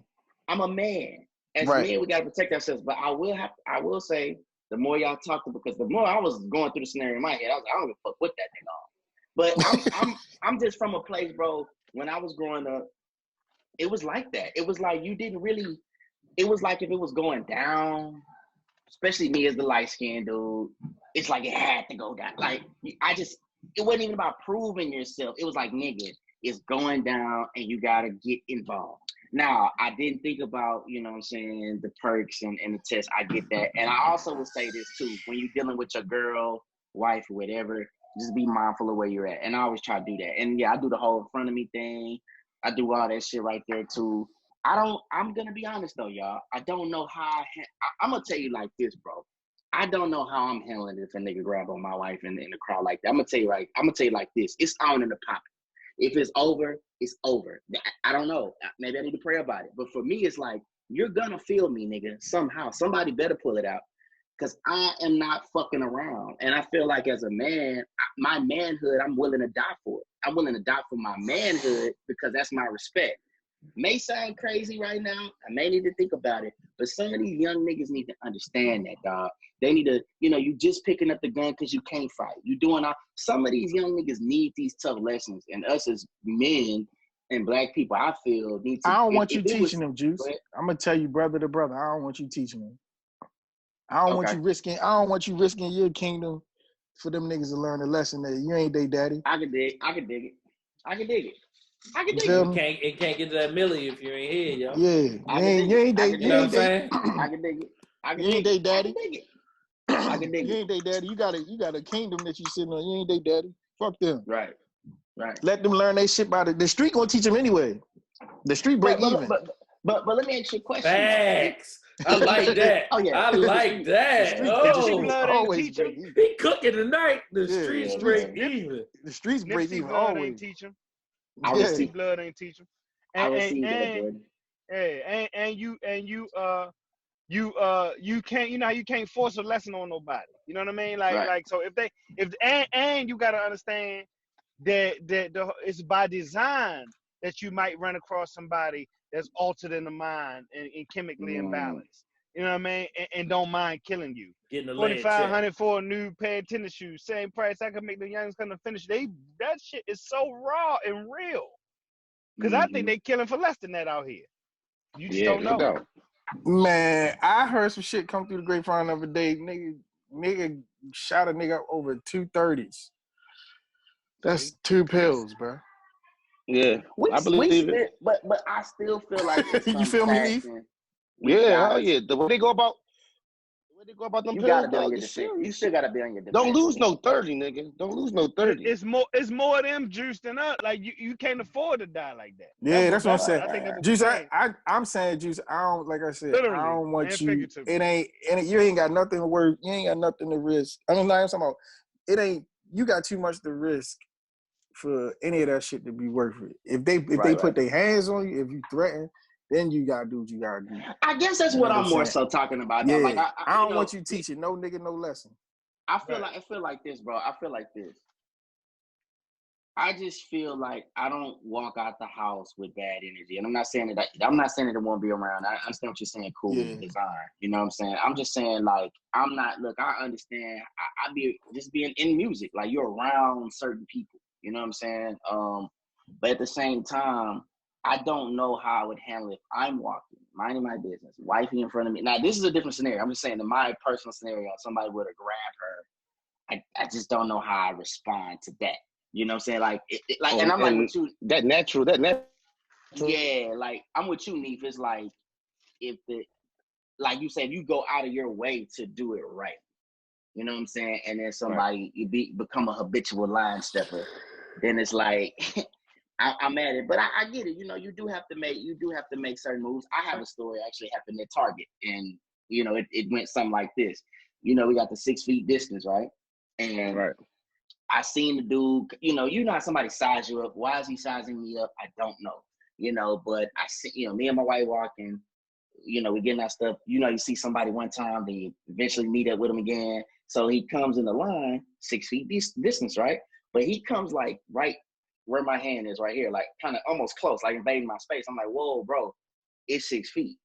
Then the nigga was like, well, my cup right there, say bro, it's 6 feet. He backed up. And I think that exchange was it was respectful. He understood it. He was a little stocky, but hey, bro, you gotta respect my space. I think as men, we can send signals in a respectful way of, hey, chill out. But on the flip side, crack cool. You know, you got gang initiations, you got hostile situations. Probably takes a little more thought. It's drugs. No, you're right. A motherfucker could just be high. Mm-hmm. A motherfucker just be high. Right. Yeah. All of the above. That's why you cross that street. But that's why you can vibe out and send out the right energy to not attract bullshit. You can do an all of the above approach to this scenario to me. Right. And know what? And that's a good point you just made right there, cool, because like I know some people who get to the point where they be like, yo, like this is some years ago, you know, when I was running a little bit, I had a home. It's like I know guys in Philly who be like, yo, I don't go to South Philly. Or I don't go to North Philly, or I don't go here. And I always felt like if you give off a certain energy, people going to respect it. You know what I'm saying? Like, and I feel like I've been places and I've been in tough, you know, neighborhoods or whatever. And I'm not going there looking for no trouble. You know, I'm going here to have a good time or whatever. And I feel like if you come off with the right energy, then you won't have those kind of issues no matter where you are. Bro, I seen my cousin beat up a nigga because he had a bad day at school just because he was walking down the street. Like, I don't even, you know what I'm saying? Like, my cousin light skinned just like the charm guard over there. He was just beating motherfuckers up because he thought he was light skinned, yo. When we left the fair and the nigga knocked the nigga out, he just knocked the nigga out and kept walking for no reason at all. Nigga. Bro. He just walked up to the dude. Blow. Then he said, yo, y'all ain't gonna tap his pockets. And he's like, yo, he might be dying. There's a such thing as light-skinned niggas that do that, cause I did feel like growing up, it was like a couple cats that were like just terrible, and it was like, bro, are you doing this to show these niggas you're crazier than them? You don't have to do this, bro. And they were terrible. So yeah, man. No, you right, me. Big Miles beat the nigga up the club. They say Big Miles beat the nigga up the club. And then Miles talking about it was the wrong dude. They're like, yo, why'd you hit that guy? He's like, you said the nigga with a yellow shirt. They're like, not that yellow shirt, that yellow shirt. That guy. Oh, yeah, fucked up, yeah. Do they Like the apologize? dude who you know what I'm saying, Cousin Do you Devin got apologize for into that? it with. We did him dirty and got dag on the Paradox. I remember Ray point like him right here, and it was over. Like it was bad. But Let me find out we on the podcast with the niggas who do all the trouble, cause all the trouble. And it ain't me. These niggas talking about being peaceful, but I ain't heard one story about this getting But beat. here's the perils of that story, right? Or another story, because it was a totally different night, right? You get into something and the fight happens, and you go to the gas station. A couple of us leave. The next morning, you hear that your cousin got killed. Like those are the perils of that story. Like Aunt Duke called me, right? Like what happened last night? I don't know. I'm home. We was asleep. Tug got killed. What? Right? Like we were just together 4 hours ago, and I would have been there, but they didn't let me in the store. And they ain't let me in the store because they ain't want the riffraff. So I went to 7-Eleven. He stayed. Dudes that we beat up in the club came back and wet up the whole motherfucking gas station. That could have been right me. by the stadium. Right across The street from where we be running to get to the goddamn game to sit in our nice seats. Was that after we seen the niggas that beat Dev up and we beat that was a different night. That's what I'm saying. Beat the dog shit out of him. That's a different night. No, I know. I know when Tug got killed, we was all together. I'm talking about the night prior to that when niggas was like, y'all never forget. I don't know who the fuck. That was a different weekend. But that was a different I don't know weekend. who the fuck walked up to the nigga, walked right into the nigga. It was Ray. Ray was like, is this bitch ass nigga right here? Yes. Ray shorter than me. Nigga stood there like, am I the bitch ass nigga? Yeah. Like, Ray like 5'2", 5'3". Yeah, Ray pointed at dude like, that's him right here. And then it was feet on head. Right? Yeah, hey Neve, I ain't gonna lie, the nigga, keep in mind, we still in high school. So we all was about $135. Yo probably was like 115. It was 30 of us stomping this nigga out, yo. It was insane. That shit crazy. I had a couple of them near death situations when a couple of my homies that got shot, and I was just with them, and I went home, took a nap, got a call. Man, I took a nap, woke up like, yo, your man just came through here talking about two of your homies got shot. I'm like, yo, you tripping? I was just with them niggas. I don't know what the fuck you talking about. Like I had just left them, and I was supposed to meet up with Shorty, but if it wasn't for that, I could have been with him, and who knows how that goes.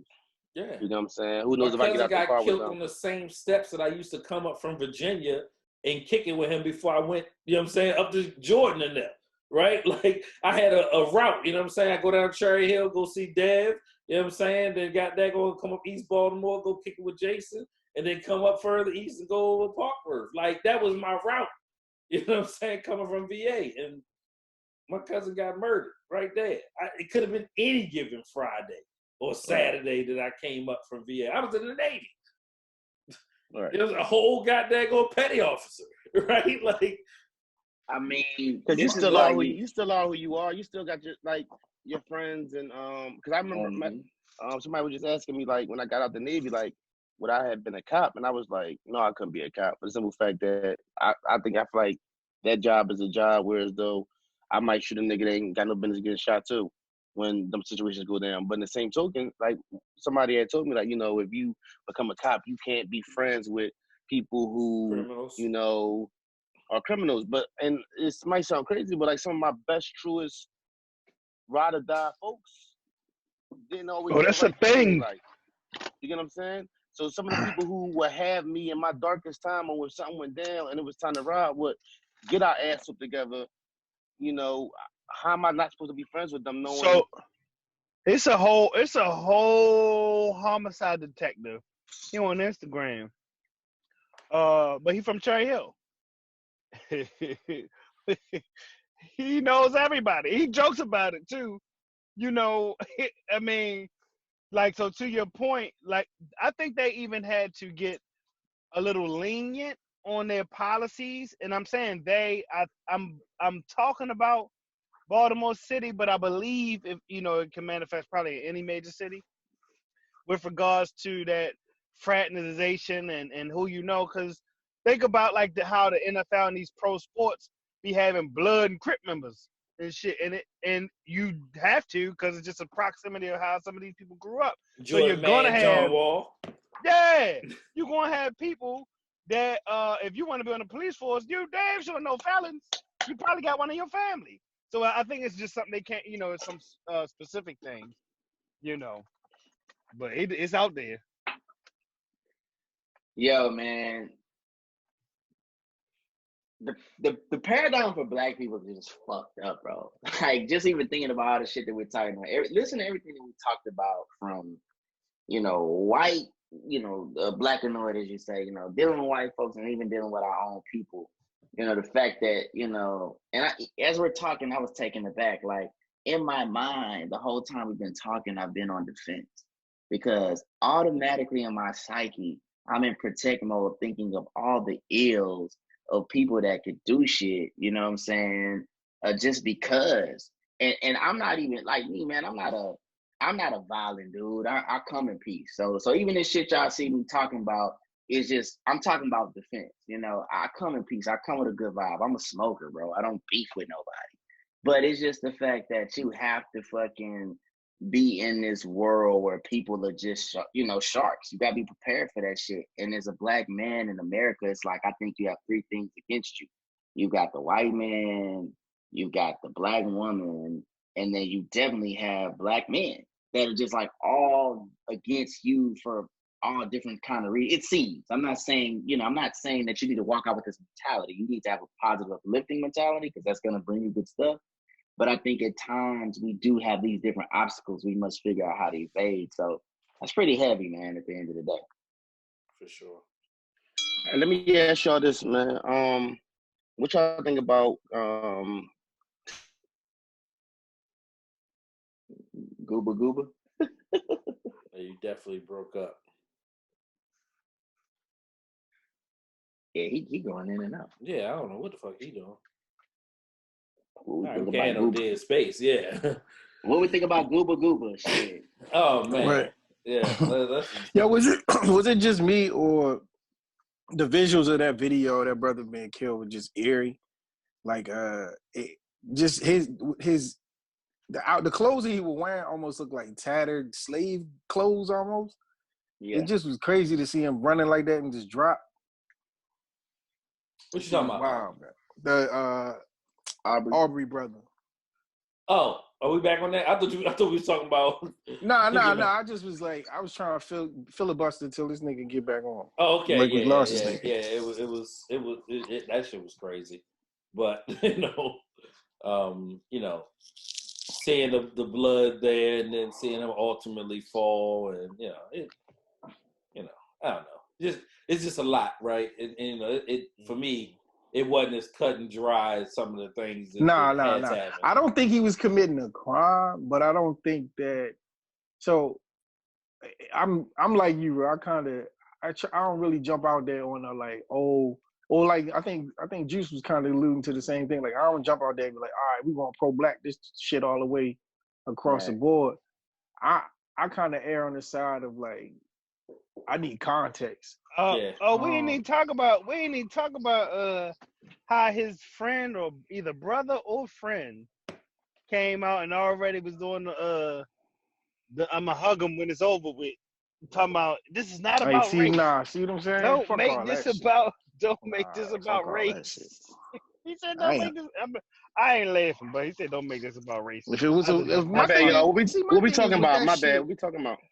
We just killing time until you got back. All right, my bad, y'all. I don't know what's going on with my shit. We went from we got rid of our cable and went to just internet and this shit acting dumb. That's all good. So y'all hear what I said? Y'all gotta stop recording? No. We was talking. You still recording? Yes. What? I don't see it up here.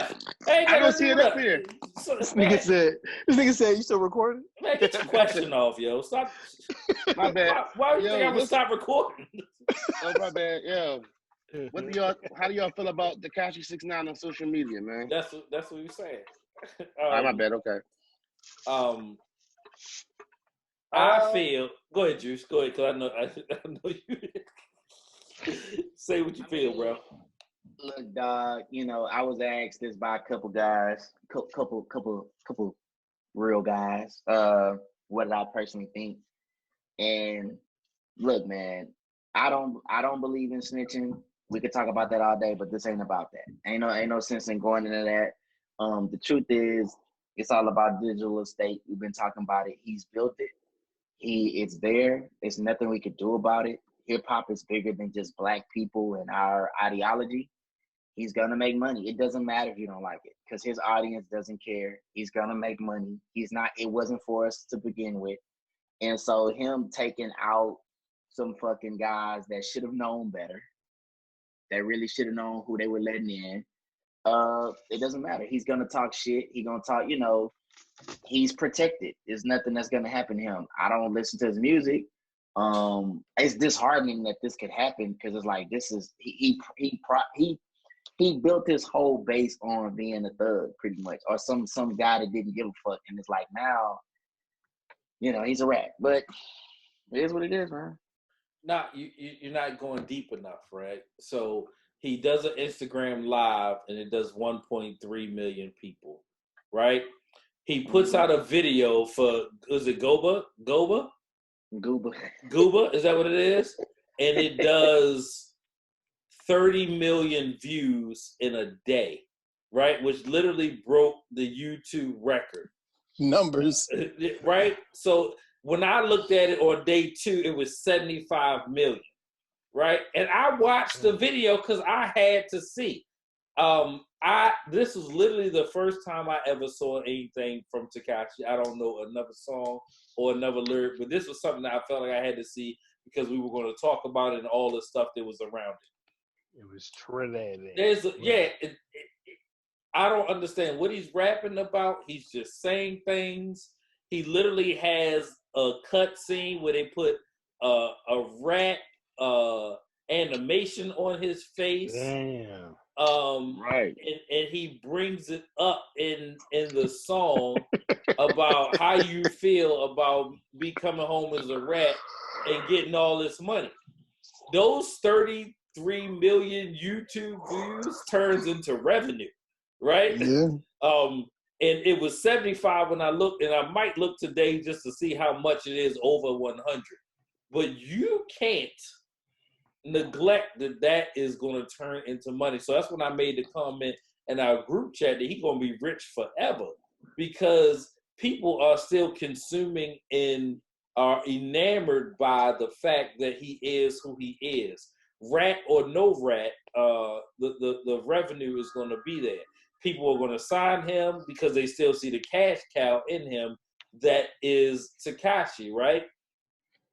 Even on some OJ shit, right? You know what I'm saying? Like, just being a polarizing figure in 2020 where everything is digital, and literally he gets to make and take advantage of this whole COVID situation because he can do all this stuff from the comforts of his home. He got moved because the little girl, white girl next door, was like, I can't believe Tekashi moved behind me, and takes a video and a picture of him being there. So now his location is exposed because he's outside the house. And it was in the Hamptons, by the way, right? Yeah. So, like, you didn't just move him to, you know what I'm saying, hey, go to Staten Island or Long Island or Brooklyn. You know what I'm saying? You put him in the Hamptons, right? And but see, my thing is like, my thing is like, this nigga, like, he was a plant from Jump Street, right? Right. And correct me if I'm wrong, but when you're a federal informant, the feds usually take care of their best informants for whatever reason. So, and from my knowledge, the dudes who were involved in that case, none of them was like big dogs or anything like that in regards to like the money and shit. It's just a whole weird situation. I don't even know if the nigga is real. Like, I don't even know if the nigga really went to jail. I think the nigga is a fucking Truman Show at this point, because I've never seen anything like this. Like, you know what I'm saying? I can't even fathom how he was able to accomplish this and Like, I don't know nobody to do fair time and come home so fucking fast. Tell or How no is he? tell. How are they letting him record and do the things that he's doing, and he's supposed to be in That's what I'm saying. I don't know. Like, on witness Because protection? it got approved. The It video defeats the got but purpose, do we approved. don't it? know he really, Don't like, it how do defeat we the know he purpose? really went to jail? Like, how do we know he really went to jail? How the fuck we know It he was don't even really matter, in do it? court? Do it even matter for real? It don't If he matter. went, if he went or he didn't, the fact of the matter is, like, he's, I know what they said, 2020 to be flying cars. You know what? I believe there would be flying cars before somebody would be able to snitch and run with being a snitch and have success with saying, you know what, I'm a snitch, and what now? What else can you say? Like, I mean, Why? niggas, why? niggas come. Hey, that shit. Now listen. Now I know this for a fact. Don't think niggas not doing that in the hood. Now niggas are snitching and coming Yeah, I'm home. about to Like, say shit. right, but niggas- snitching and coming yeah. home and saying, yo, yeah, I'm a snitch. Y'all heard what what's the name said snitch stand for? Sorry, nigga, I'm trying to come home. Pressure For shit. real. Yeah, That's for real. Yeah, right. The nigga he was talking about was on Vlad TV. Yeah, For so real. They said that was real. Yeah, they said that was real. yeah, so Sorry, nigga, you I'm trying to go took home. somebody who wasn't hood, like we all discussed on multiple occasions here. You put him in a situation where he had 60 years in front of him. He told, but now he like, so what? You would have told too. Well, we don't know that. But Right? dude, my thing is that did he, like, I don't even know if any of that shit was like. I'm so dumbfounded. The whole I don't time he even was know a if any cop. of that The shit. whole time he was a cop. Nah, I'm just saying, like, I don't even know if the court shit was okay, real. Like, let's get I it. want to look into the I think it fucking. was real. I think it was real. So let's talk about dark psychology. We're always being programmed. We're always being programmed. And like we were talking about things being manipulated. Oh shit, here I go. I'm finna go here. We talk about things being manipulated. You can manipulate somebody's environment to make them do something. So let's say this. Let's say he's trying to get his rap career right, and some people come along and decide to help him. And so as they start to help him and give him money, they may suggest certain things that he try or do. All they have to do is just be around. And I think that's what happened. I think there were some people, I don't know who these people were. I'm not trying to say it's no Illuminati shit, but it was some people around who just they guided him to where he was at. Because here's the thing. Here's what I find funny about the Bobby Shmurda thing, and even this case right here. These people get involved in investigations that have been ongoing. It was already an informant there before Tekashi got there. So Right. it's not hard to look. Let me. This is why I'm talking about in my music about elevating from the trap, and the people I listen to like Larry June, myself, Dom Kennedy, Currency, or whatever. Because we talking about smoking weed, but at the same time we talking about elevating your mind, and we talking about you got people that have been in the trap trying to get out and do better. And what happens with this music is funny. We call it trap music. That's what it is. It's literally trap music because you niggas get on the camera, y'all show y'all guns. First off, you got felons in the room. Y'all showing guns. They're around drugs. And they just fucking watch. They're just sitting back and watching how many people can get involved. Because now that's the game. That they don't have to do anything. They watch your Instagram.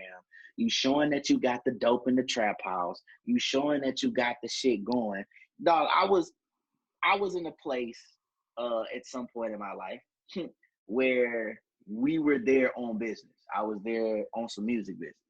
But these niggas had their phones out. And they had their phones out and they were talking about everything they were doing in there. Now me, I'm gonna try my best to evade that camera, but you can't fuck it. I'm there on some music shit. But the next day, bro, like I was watching their live and their house got kicked in by the police. Funny thing is, if I had been there the day before and that happened, I'd be going to fucking jail. You know what I'm saying? Because they just gonna take everybody. And I'm sorry, even in that case, I'm not snitching because I knew I shouldn't have been there. I never do that. But my point is that everything's being filmed and they locking niggas up, bro. They gonna get their last hoorah on this trap music shit. Y'all gotta get away from that. Y'all talking about the dope selling, showing it off. The young kids, they don't got the money, bro. So they getting the money in the streets, and then they talking about it at the same time to get on. So that's how you getting all these young cats just dying, bro, at an alarming rate. So these young niggas is really out here dying And it's not hard to take a Tekashi. It's not hard to take any artist and drop them in that and just make sure that you can supervise it, and that gang or whoever will pull them right in, because Tekashi gonna pay him. He gonna pay the niggas, so they're gonna be there the whole time, unbeknownst to him and even the gang. You got fucking CIA, FBI, whatever, watching these motherfuckers. I'm FBI. You know, you have people watching them. So I would say this, Jordan. I think it's a mixture. I think it's a hybrid. I think it was part real and part orchestrated. You know, did the court situation happen? It's public record, so we can look it up. You know, what they lie about it, I don't know, but I definitely do think it was manipulated to get those people off the street. Yeah, that's the shit that I'm tripping off of. I think it was that. I do got to lighten the mood. I got a question though. I ain't gonna give me 1 second. Yeah. What's your favorite thing on the internet right now? Like meme or GIF or video? My shit is the fucking whenever Dr. Umar repeats itself, you cannot bring your white wife. You cannot bring your white wife. That shit, bruh. Hey man, I really feel sorry for him though, bro. That shit kills me, bruh. I feel sorry for him, man. Fuck, somebody, they had one of them videos, right? They sent somebody had a picture of RG3 and his girl and shit, and they was like, you cannot bring your white wife. You cannot bring your white wife. Yeah, man. It's hard to take him serious, man. Who? It's hard to take him Dr. serious Umar? nowadays. Yeah. Motown Philly. Man, he don't Nah, he ain't with us. He from the same block Rel from. Him and Rel went to hospital together. Cut it out. In Central Philadelphia. In North Central. North Central Philly. Cut it out. That's the block I met Rel on. I ain't be Rel in the Navy. That man said you cannot bring your white wife.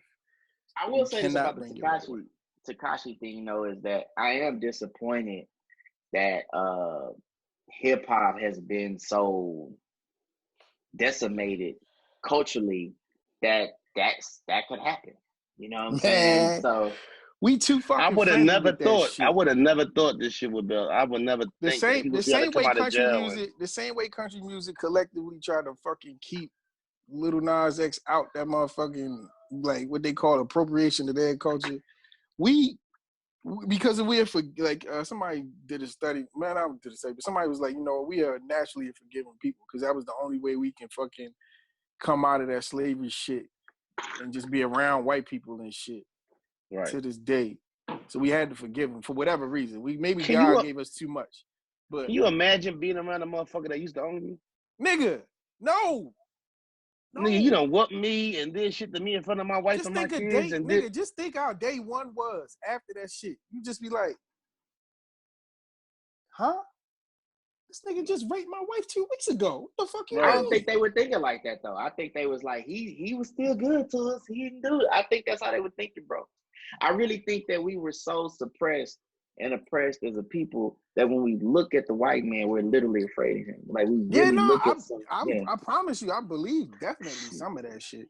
Mm-hmm. Like, I tell my homeboys this shit all the time. I said, bro, 2 motherfuckers was on to some shit, and it sounds crazy to say this, but them crackers was on to something, and Hitler was on to some shit. Because anytime you can get motherfuckers to do some wicked shit like that with just you telling them who you're better than such and such, and they are the lesser of the two, or they're subhuman, I don't even know how the fuck you accomplish that. Like, yo, well, everything's a hack. Everything. If you look at your body is like your brain is a computer, right? So it's like you can hack it. You can put certain things in it. The subconscious is powerful, man. Yeah. So when you hack the subconscious and this is like food cravings. You know, when you're looking at TV and you're looking at all these different commercials, you're being programmed. So sometimes you crave things that you normally wouldn't crave. You know, if you stop looking at, I mean, I'm pretty sure I have. I don't look at TV. I haven't looked at regular TV in so long, unless it's like the news or something, but I'm not programmed. So when you start programming people, and this is the thing with what we don't understand, where it gets, you know, even deeper, is I believe that even in the DNA, I'm sorry, I know this is not my, you know, since this is me talking, it's information. It's a code, right? That code can obviously be changed. We know that radiation can do it, So I think it happens in memory, trauma. I mean, there's all kind of, research and experiments that people are trying to debate this. Can that really happen? Can it be passed down?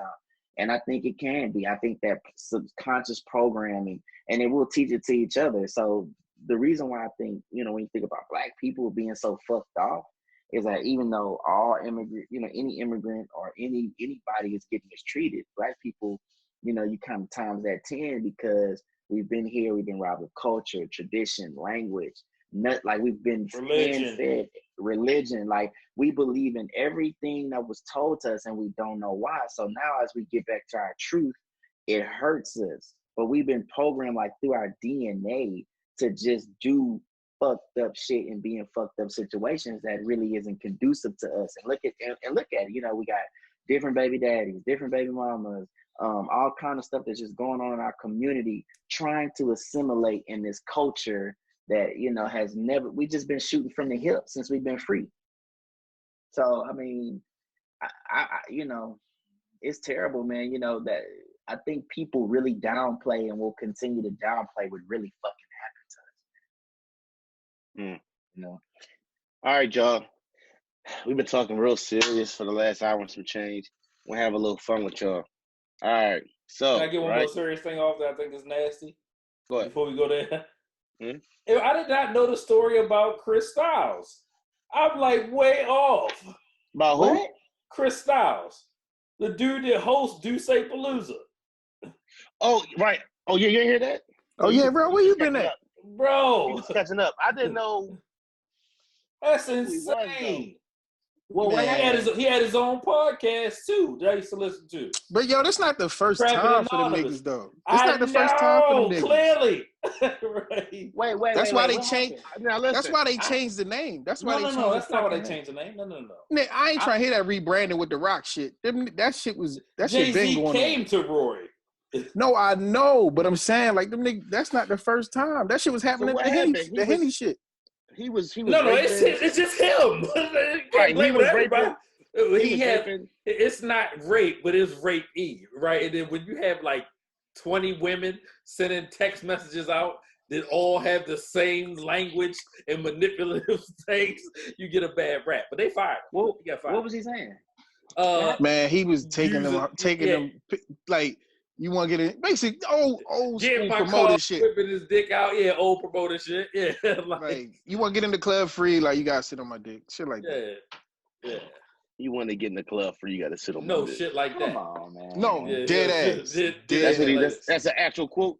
Yo, it's shit. Yo, look it up. All the text messages are on Twitter. What's crazy was I heard the episode when they was talking about it as far as the Joe Budden joint. Yeah. I didn't know exactly who it was. They never said his name throughout the episode. They did. They said Chris. It's right, Chris Styles. Okay, you look it up, like Rory Mans who raped me. A picture of Chris Styles. He used to be on the radio. Like I said, he had Trapping Anonymous. He had his own podcast. And then they went to his podcast. Actually went to Tidal. So he came off of Apple and got an exclusive deal. The same time Elliot and B-Dot got a deal. Right.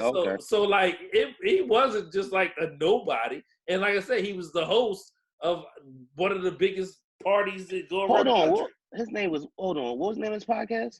Trapping Anonymous. Okay, no, I never heard it. Okay. Yeah, and he had people talking about different things that they did, but he was raping motherfuckers. It's so lame to do that. It's so lame corny to as do shit. that. It's so corny. Bro. I don't want no coochie, vagina, pussy, whatever term you want. I don't want none of that don't want me. If it don't want me, it's not attractive to me. It's not attractive at all. I don't want nothing that don't want. I need to feel wanted to have a sexual experience with a woman. I can't. Thank you for that, Neve. You I do not get that at all. I cannot wrap my mind around some coochie that don't want you. It's dry, probably. She's scared. I don't think there's scared wet pussy in the world. I don't think that's real. Like, is there scared wet pussy in the world? I don't think so. Awkward transition. All right, now we can move on. Yeah. My bad. All What right. they do? That's So, what they do with the Levitard shit. Be like awkward transition. It should be every done. all right. So, Saturday morning, big ass bowl like crackhead, watching cartoons. What cereal you got in your bowl? Cocoa Puffs. Frosted Flakes. Every I said that. crunch. Honey I Nut wanted- Cheerios or Frosted Flakes. I wanted Cocoa Puffs for my mom. This nigga my real mom bought- lying. I had My both mom this bought- morning. What you talking about? Nigga, you see Captain Crunch. I did. You said today. I'm 40. Oh. Nigga, I said I wanted Cocoa Puffs, but my mom had honeycombs. Nigga, why the fuck did my mom buy honeycombs? I don't Honeycombs fucking know. low key lit though. Back in the day. It I've can never be. eaten It can honeycomb. be. It can Especially be. honeycombs really good dry with no milk. I ain't even gonna lie to you. Pops is trash though. I don't know what the Yeah, fuck Pops. that is. What the fuck was They gotta Pops? get rid of that. Like, what the fuck was that? What flavor is that? What flavors are those? Dirt. I don't know. And they like Sugar Smacks and fucking the shit with the frog. Ain't that like the same cereal almost? Is it? Yeah. Yo, what the fuck was whose idea was it to do the Sugar Smacks? Yo, they should get that shit away at school. You be like, yo, who? I mean, that shit was like the last cereal left. If you got, you make breakfast in the morning to get to school. It went early. before Raisin Bran? It went before Raisin Bran? I used to fuck Nah, Raisin Raisin Bran. Bran up. I ain't was gonna hold last. you. Raisin I used Bran, to fuck but you Raisin know Bran you up. can put the sugar, you can put the Right, sugar in the Raisin right Bran. one. That should have Right. jammed off. Right. But I mean shit like honey, oats and nuts and whatever that shit called. Hey, Like that, eating healthy cereal. I Yo, ain't shout no out cereal. shout out to Kevin Garnett who told Mello, La La tastes like Cutting Nut Cheerios. Yo, that's a rumble. They supposed to fight. That They was gotta be supposed to real. fight. For They was Honey Nut supposed to fight. Cheerios is such a bizarre taste for you to say No, that. you. Like, It's a video of him. You can see him like mouthing him saying it, like from the game. He said that shit. your wife tastes like Honey Nut Cheerios, Hey, nigga. come on, Kevin. we Why run- you do some shit like that? I'm beating that skinny, tall, goofy motherfucker up. Yeah, he's supposed to. Hey, you But all he, the I way think fucked up. I think it was ready to pop off after the game, and somebody. Oh broke no, it up Mello or was some waiting shit. for him after the. Mello was Yeah, at at the the team joint. bus. Yeah, you gotta give him the fade, even if he beat you up. Yeah, nigga, you ain't gonna tell me my wife tastes like any cereals. I'm finna get like Shannon Sharp now. See, hey, Skip, if that was me, I'm just telling you right now. Yeah, Yo, God bless Shannon I'm gonna beat him Sharp, up. bro. I He had me know, yo. dying He talking is about- so great, yo. He is he had so me good. dying That talking show about is Mike though. great. He's really good. So let me ask y'all this though, with the whole Mike situation, man. Like, do the 6 rings give him a pass for his behavior because he violated man code? Do we agree on that? What about I don't what? think he violated man code. I think Just the how you men talk who to, let- just how you talk to. Keep screaming, I'm a hoe. But certain niggas Oh, he you a don't talk bitch? to like that. Certain You niggas gotta. he don't I mean, talk but to like that. the Scott Burrell was a grown man. Right. Yeah. Right. He just said what he was trying to do. Fight that nigga. Right. But he in his fucking mint. Right. Shit. Just like what was the dude? He bigged him up before the whole time. He like Scott Burrell was talented. He just ain't know how talented he was, and I tried to push him there to get some aggression out of him. Yeah, the fuck? You need to be pushing fucking, what's the little shirt? You need to be pushing Monk, pushing fucking all them He ain't niggas coaching. that Yeah, he ain't need to coaching. do something. Yeah. Cause she's the worst general manager to ever walk the earth, it seems like. But at the end of the day, Oh yeah, hold on. All he It's had Charlotte, was It's name Charlotte. with the Boston. It's Charlotte. Yeah. Like that's not a free You ever agent been to Charlotte? destination, nigga. Like, Nigga, I hate it. I ain't even talking about that. His draft. No, it pick, matters. It It matters. So what? Nobody Draft wants to him. go there. Nobody gonna stay wants there. to go there. So what? And Neef, if you ever talk He to has anybody, drafted. When wants- the last time they had a number 1 draft pick? I'll wait. Gilchrist, that was it. He was a top 2. That's not what I asked you. I said when the last time Charlotte had a number 1 draft pick. Overall, The ball just don't bounce their way. Right? Yeah. Get the fuck out of here. Okay, but Rel, how many No, superstars you're do we? Hold on, Rel, You're no, not don't cut me listening off. to me. How many superstars do It's we got that's not Charlotte. number 1 picks? It's Okay, but Charlotte. When you took your pick, who did you pass that ended up being stars? It's guys that stars that wasn't number 1 picks. Donovan Mitchell was the number 1 pick. Steph Curry That nigga was the ain't a number star. 1 What pick. makes you He's think sorry. Donovan Mitchell's a Okay. star? Steph Curry's not number 1. Steph Curry won the number 1 pick. That is correct. But nobody thought that Steph Curry was going to be who Steph Curry is. So now you're saying it's just a roll of the fucking dice. Right. But if we went down the list of who Charlotte actually drafted and who was available after they drafted, Gilchrist was a good pick though. At that time. Look, hold on, look at me And straight. wasn't I old can't, your boy eyes don't there? look over. What's old boy that went to Boston? And then who we talking about? Kimba. Yeah, Kimba. Kimba was a He came great after that. pick. Kimba was a great That's pick. all. That's it though. Right. Well, so again, when does he had a chance to build around a team? It's like it's Charlotte. Yeah. It's Memphis. Nobody wants to go any of these places. Have you ever been to any of these places? Hold on, Memphis had a run though. Memphis had a run. No, the fuck. Yeah, but they built it. They went to the conference. They went to the conference finals, bro. It was 2 years in a row. When the last time Charlotte But been Neef, respectable? they drafted all them niggas though. They drafted right. them niggas. So when was the last time Charlotte's been respectable? Larry Brown was there. So like when they made it to the playoffs 2.5 years ago? 2 years ago? They might they made it to the playoffs. They won't go for 5 more years. So fucking. I'm with Rel though. I'm with Rel. Charlotte ain't been good since Muggsy and LJ was there. The end. Nobody gives a. It's Charlotte. It's just y'all. You gotta think, yo. So that's like New Orleans. You think Zion is gonna be the savior and gonna bring a chip to New Orleans? Yes. No. I think so. Okay. Once they realize they can't build nobody around them and nobody wants to live in New Orleans, he's gonna bang out. He's gonna bang out. Staying there. They're not gonna stay in New Orleans. Leave. Okay. Watch what happens. Watch what happens. Who's staying? LeVar Ball has yet to be wrong, and you think Melo going to goddamn? Young Melo will be in New Orleans. No Young way. Melo will be in New Orleans. How? Young Melo. You can't put. Listen, I wouldn't draft him just because his brother. How many picks do you think they're you wouldn't draft Melo Melo because of his brother? What I'm saying is, you know how good headache, he is, bro. I know you. You know you're not, man. LeVar's not a headache. LeVar's not a headache. He's a dad. And the smartest one around in the NBA. He takes some off the wall shit, bro.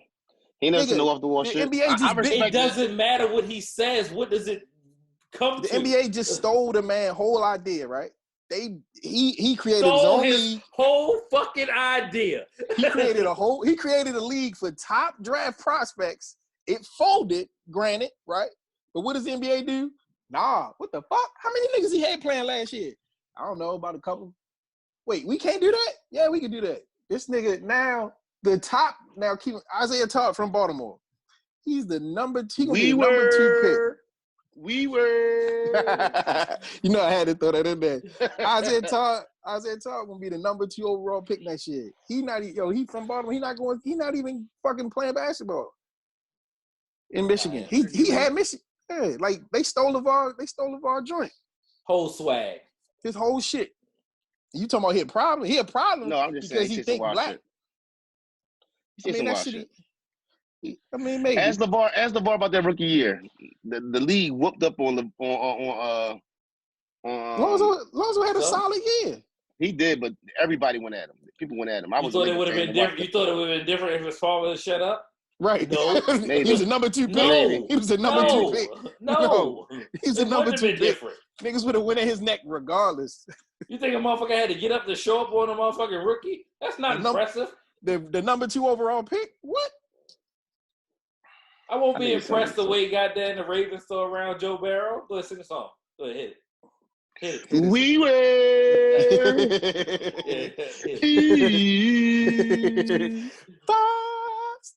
Yeah, for sure. All right, let me ask you about the Erica and Jill.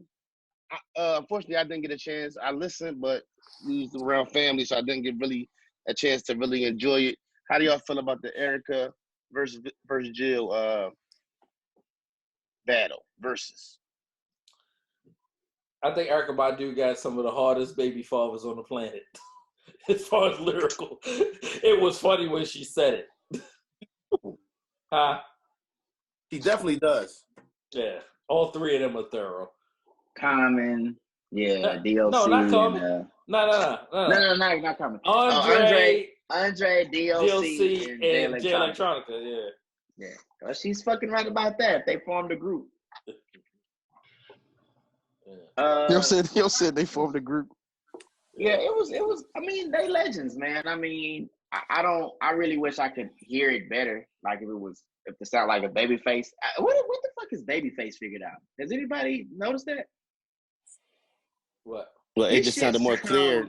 his shit be sounding like he's figured out something. Like his shit's, even when he plays music, I don't think anybody's figured that out yet. But no, it was good. I thought it was Well, he has figured it out. Guess where he was at? In the studio. Acoustics. There's no sound bouncing off of a motherfucking open up living room, bro. He was in his studio. The rest of these motherfuckers is doing this shit from their living rooms. Right. Damn, you're so fucking right, man. Why? Like, it's very simple. That shit's soundproof. Like, I feel so goddamn dumb right now. Right. A guy who works in the studio. In a fucking studio. I'm like, what the? Oh, I'm so goddamn. And you gotta think, Babyface old school, bro. He not playing no games with his sound. You know them Juice, them old players ain't playing no games with their sound. he had headphones in his iPhone. Like, I just had a conversation with an old dude today about sound. They don't play with their sound, bro. They don't play with their sound. Yeah, nah, they don't fuck around. That shit got They don't fuck. RZA did it from his living room. Preem did it from his living room. Erykah Badu was in her living room. Got that going. Jill Scott was in her dining room. Like, she had the China cabinet in the back. Who y'all think won? Studio thing, right? Well, he was. I'm a big Erykah fan, so Erykah Jam to me. That's just me. Erykah. I think Erykah has the better catalog for sure. Yeah, Mama's done one of the best albums in probably the last fucking 30 years, bro.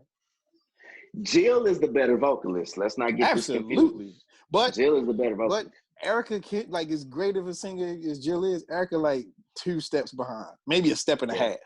Right, she ain't too far, she ain't too shabby. Yeah, I think her sound is different, but I mean, like, nobody sounds like Erykah. That's why she's been, you know what I'm saying, successful.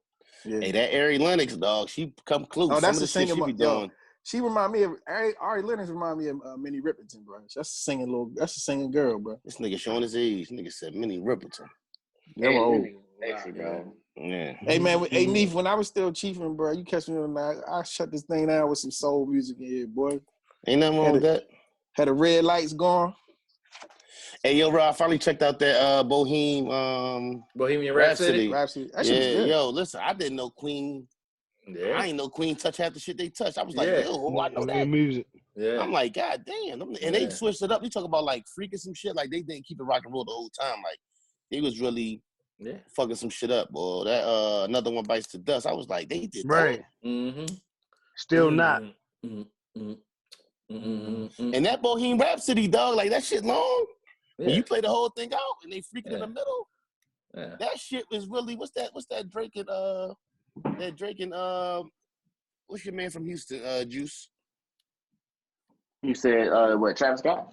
Travis, that was really that, like 40 years ago. Like how there's one song, then they flip it to another song, then they brought it back to the original joint though. Mm-hmm. Like they was one of the first ones really freaking shit, dog. Like the gift of Queen was like, I was like, I had to go put some shit on some shit. Like that's why a couple years ago I was like, man, if motherfucker you don't know who Freddie Mercury is, don't talk to me. Delete yourself. Get off my goddamn page. Fuck out of here. You don't know no better. Yeah, and I watch that shit every time they come on. That was like that was like big pop music before that shit was even real, bro. Niggas on one. That's true. Yeah, right. No doubt. Yo, can we pray for this nigga Puffy though, bro? What happened? Andre Harrell died. Oh yeah. Yo, Puff having a go. Yeah. He having a tough go, boy. He's going through it. He's going through it. I know he ain't said nothing yet either. Nah, hell no. Oh, yeah. He probably looking around like, dog. Like what? That's what's his name, Godfather. Yeah, like that's his. Him and the light skin Andre. Yeah. Justin. Justin. No, Quincy ain't really his son. Quincy ain't really his son. But I thought he was God. Oh no. He was. No, it's Justin's Godfather. It's Justin's Godfather. Quincy is I'll Be Sure's son. Yeah. That's Diddy's son. True. I've seen him with Al B. Sure once his entire life. Yo, how did he gonna take your whole son on? You know how tough. Had to beat Diddy the fuck up. Yo, you know how muscle a nigga got for your own son not to claim you, nigga. Had to beat this nigga. And you alive? It ain't like Al B. Sure dead. Right. He's like, you don't I know me? guess you're on your own, girl.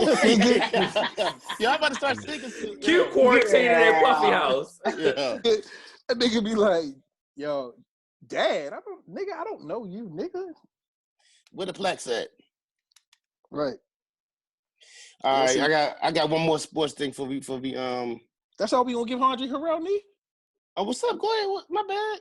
Go ahead, Yo, get your shit up. No, yo, somebody made a good point. Was like, yo, you know Andre Harrell, you don't get no Mary J. Blige, Jodeci. I mean, you might get it though. You don't get Puff, bro. He found You him. don't Right. get Puff, you don't get Big, you don't get Bad Boy, you don't get none of that. You might get it, but you might not have got it. No. Puffy went there, got fired, and then went and started Bad Boy. Right, exactly. That's a moment. A nigga got fired. Yeah, exactly. Right. You still got to hold on. We got to. He might have made one of the biggest mistakes ever by firing him. It actually wasn't the worst mistake. It was probably the smartest move. Firing him? Yes. Yeah. It probably helped. It was like him firing him. It probably helped Puff. It made Puff start it definitely Bad helped Boy. Puff. But if you got Uptown Records and you got a Puff and you keep him, it's no heavy D. It's no heavy D without Andre Harrell. Yeah. Right, but what I'm saying is, if you got, we get no So For Real either. Damn. Father MC. Father MC, yeah. But if you have Puff and you decide to keep him, who knows what he brings to Uptown instead of Bad Boy? Yeah, he brought a lot of Uptown. He did, but I'm just saying. He fired them. Then I know what you're saying. You know what I'm saying?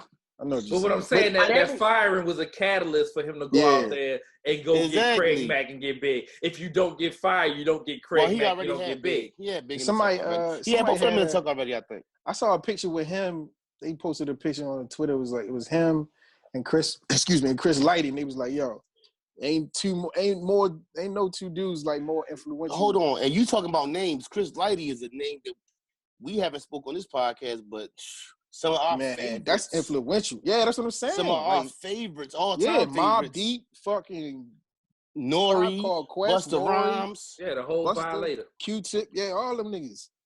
Chris Lighty had all them niggas. 50 Cent, right? That shit makes me sad. He put 50 on. That shit makes me well, no, I think he found it. I think he found 50 first. Because that's what squashed the beef between Jam Master Jay found him first. I'm sorry. Yeah, a couple of niggas had 50 and slept. That's another thing. thing. Weird thing. That's another to sleep on whoever passed on 50, boy. He probably wasn't ready then, but shit. Yeah. Niggas passed he was signed with Jam Master Jay, wasn't he? True.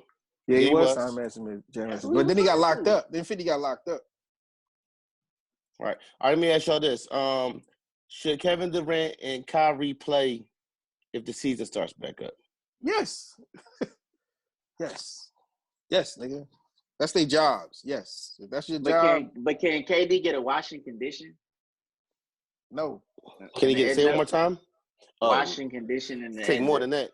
A brush. Purchase a brush, brother. No, that nigga need the copper shit. You remember the shit you used to brush your boots with?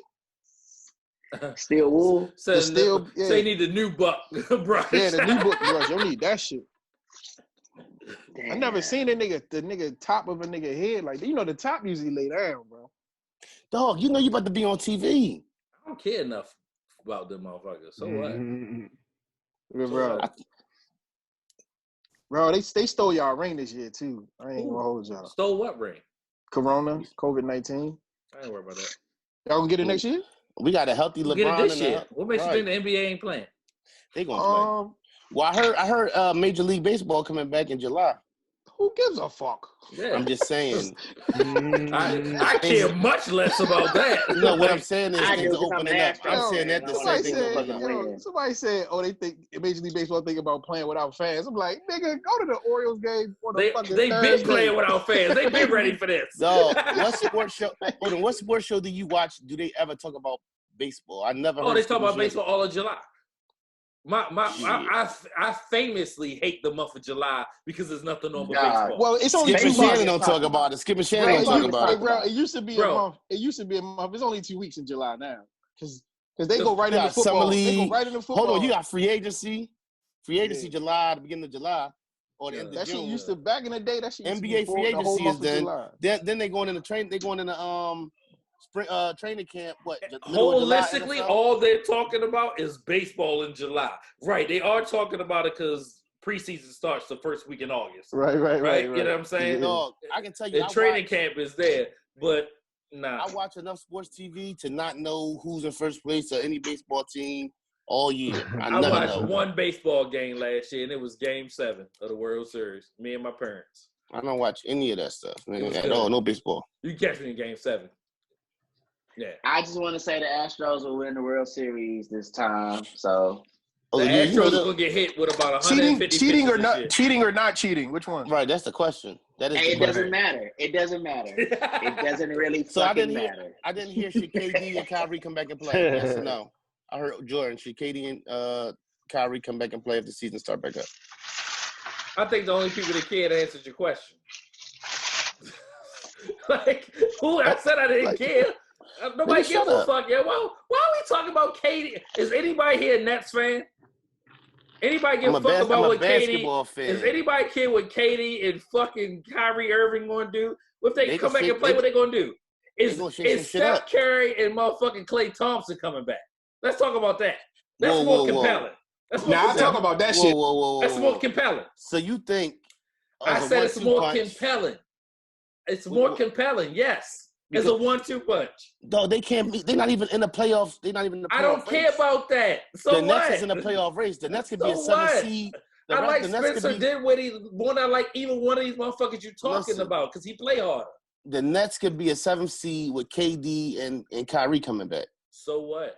What you mean? So what? That's major. They beat the Lakers.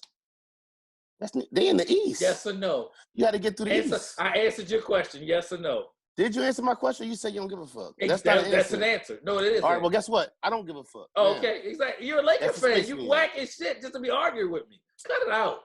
No, I'm not arguing with you. I'm having a conversation. Cut it out. If you don't have, do they beat the Lakers? If you don't want to speak on it, yes, you can calmly mute. You can mute hit the mute button. I did speak on it. And look into your phone, brother. Do they beat the Lakers? Yes or no? It doesn't count that the Lakers win the championship this year. Oh, it totally counts. Oh, it counts. I don't think anybody beat the Lakers this year. To be honest with you. Yeah, no, I think it's compelling. Yeah, what do you think is going to happen if they come back and play? Listen, whether it's a train wreck or they beat the whole East, it's something worth looking at. And it's the whack ass Nets. They like one step above fucking Charlotte. Oh, I wouldn't say that, bro. It's in Brooklyn, bro. I'm talking about, it's in Brooklyn. Just because you move a city don't make it great. So what? That matters not to me. It's the whack ass fucking Nets. That's hilarious. Hey, that's how the fucking Nets won something. With this being said, are we think the COVID-19? How do we feel like we're getting along with this? Is it like are we going to start seeing some normalcy or? Nope. What's normal? What's going to be normal?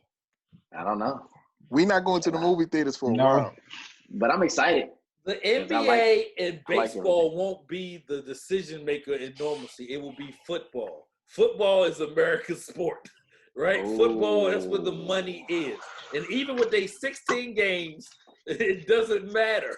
Football will be the measuring stick for sports normalcy. The rest of that shit, nobody gives a fuck about. To Nee's point, he like, yo, straight up July, we get straight to training camp, right? We're taking this shit all the way to February, right? I don't agree with real often, but God damn it, he's got a point. Most of the time, I hate the sound of Rel's voice, but hey, God knows his shit. He knows what I'm talking about. That 1%, that 1 out of 100. Where the motherfucker go? Hey, that's a very good point, man. I mean, if football comes back, will it come back? Because we're talking about 50,000, 60,000, If they can't do it, can't nobody do it. That's just right. Exactly. 100%. So here's the question. Will they do it? They're going to try. Well, the thing is, they got more time. That's actually the press. Like they got more time. You talking about September by the time the season start where they talking about another flare-up. Yeah, Fauci's talking about the NFL and nothing else. You understand that? The lead dude for my fucking infectious disease, is talking about the NFL and no other sport. Because nobody else gives a fuck. How you gonna put all these people in the stadium? The TV deals are too lucrative for you not to have it, and then you have it without fans, and it still would It's be weird. the most watched thing ever because all those people in the stadiums will be watching it on TV. Yeah. So yeah, he's on on fire. That shit goes up, yo. He's on fire. Well, you know. He's heating up. Right. There you go. Terrell Morrell. When you get him a bust your ass in some motherfucking NBA You ain't gonna do a jam, motherfucking thing. You better pull out that race car game that you play all the motherfucking time. No. We got the whole arcade.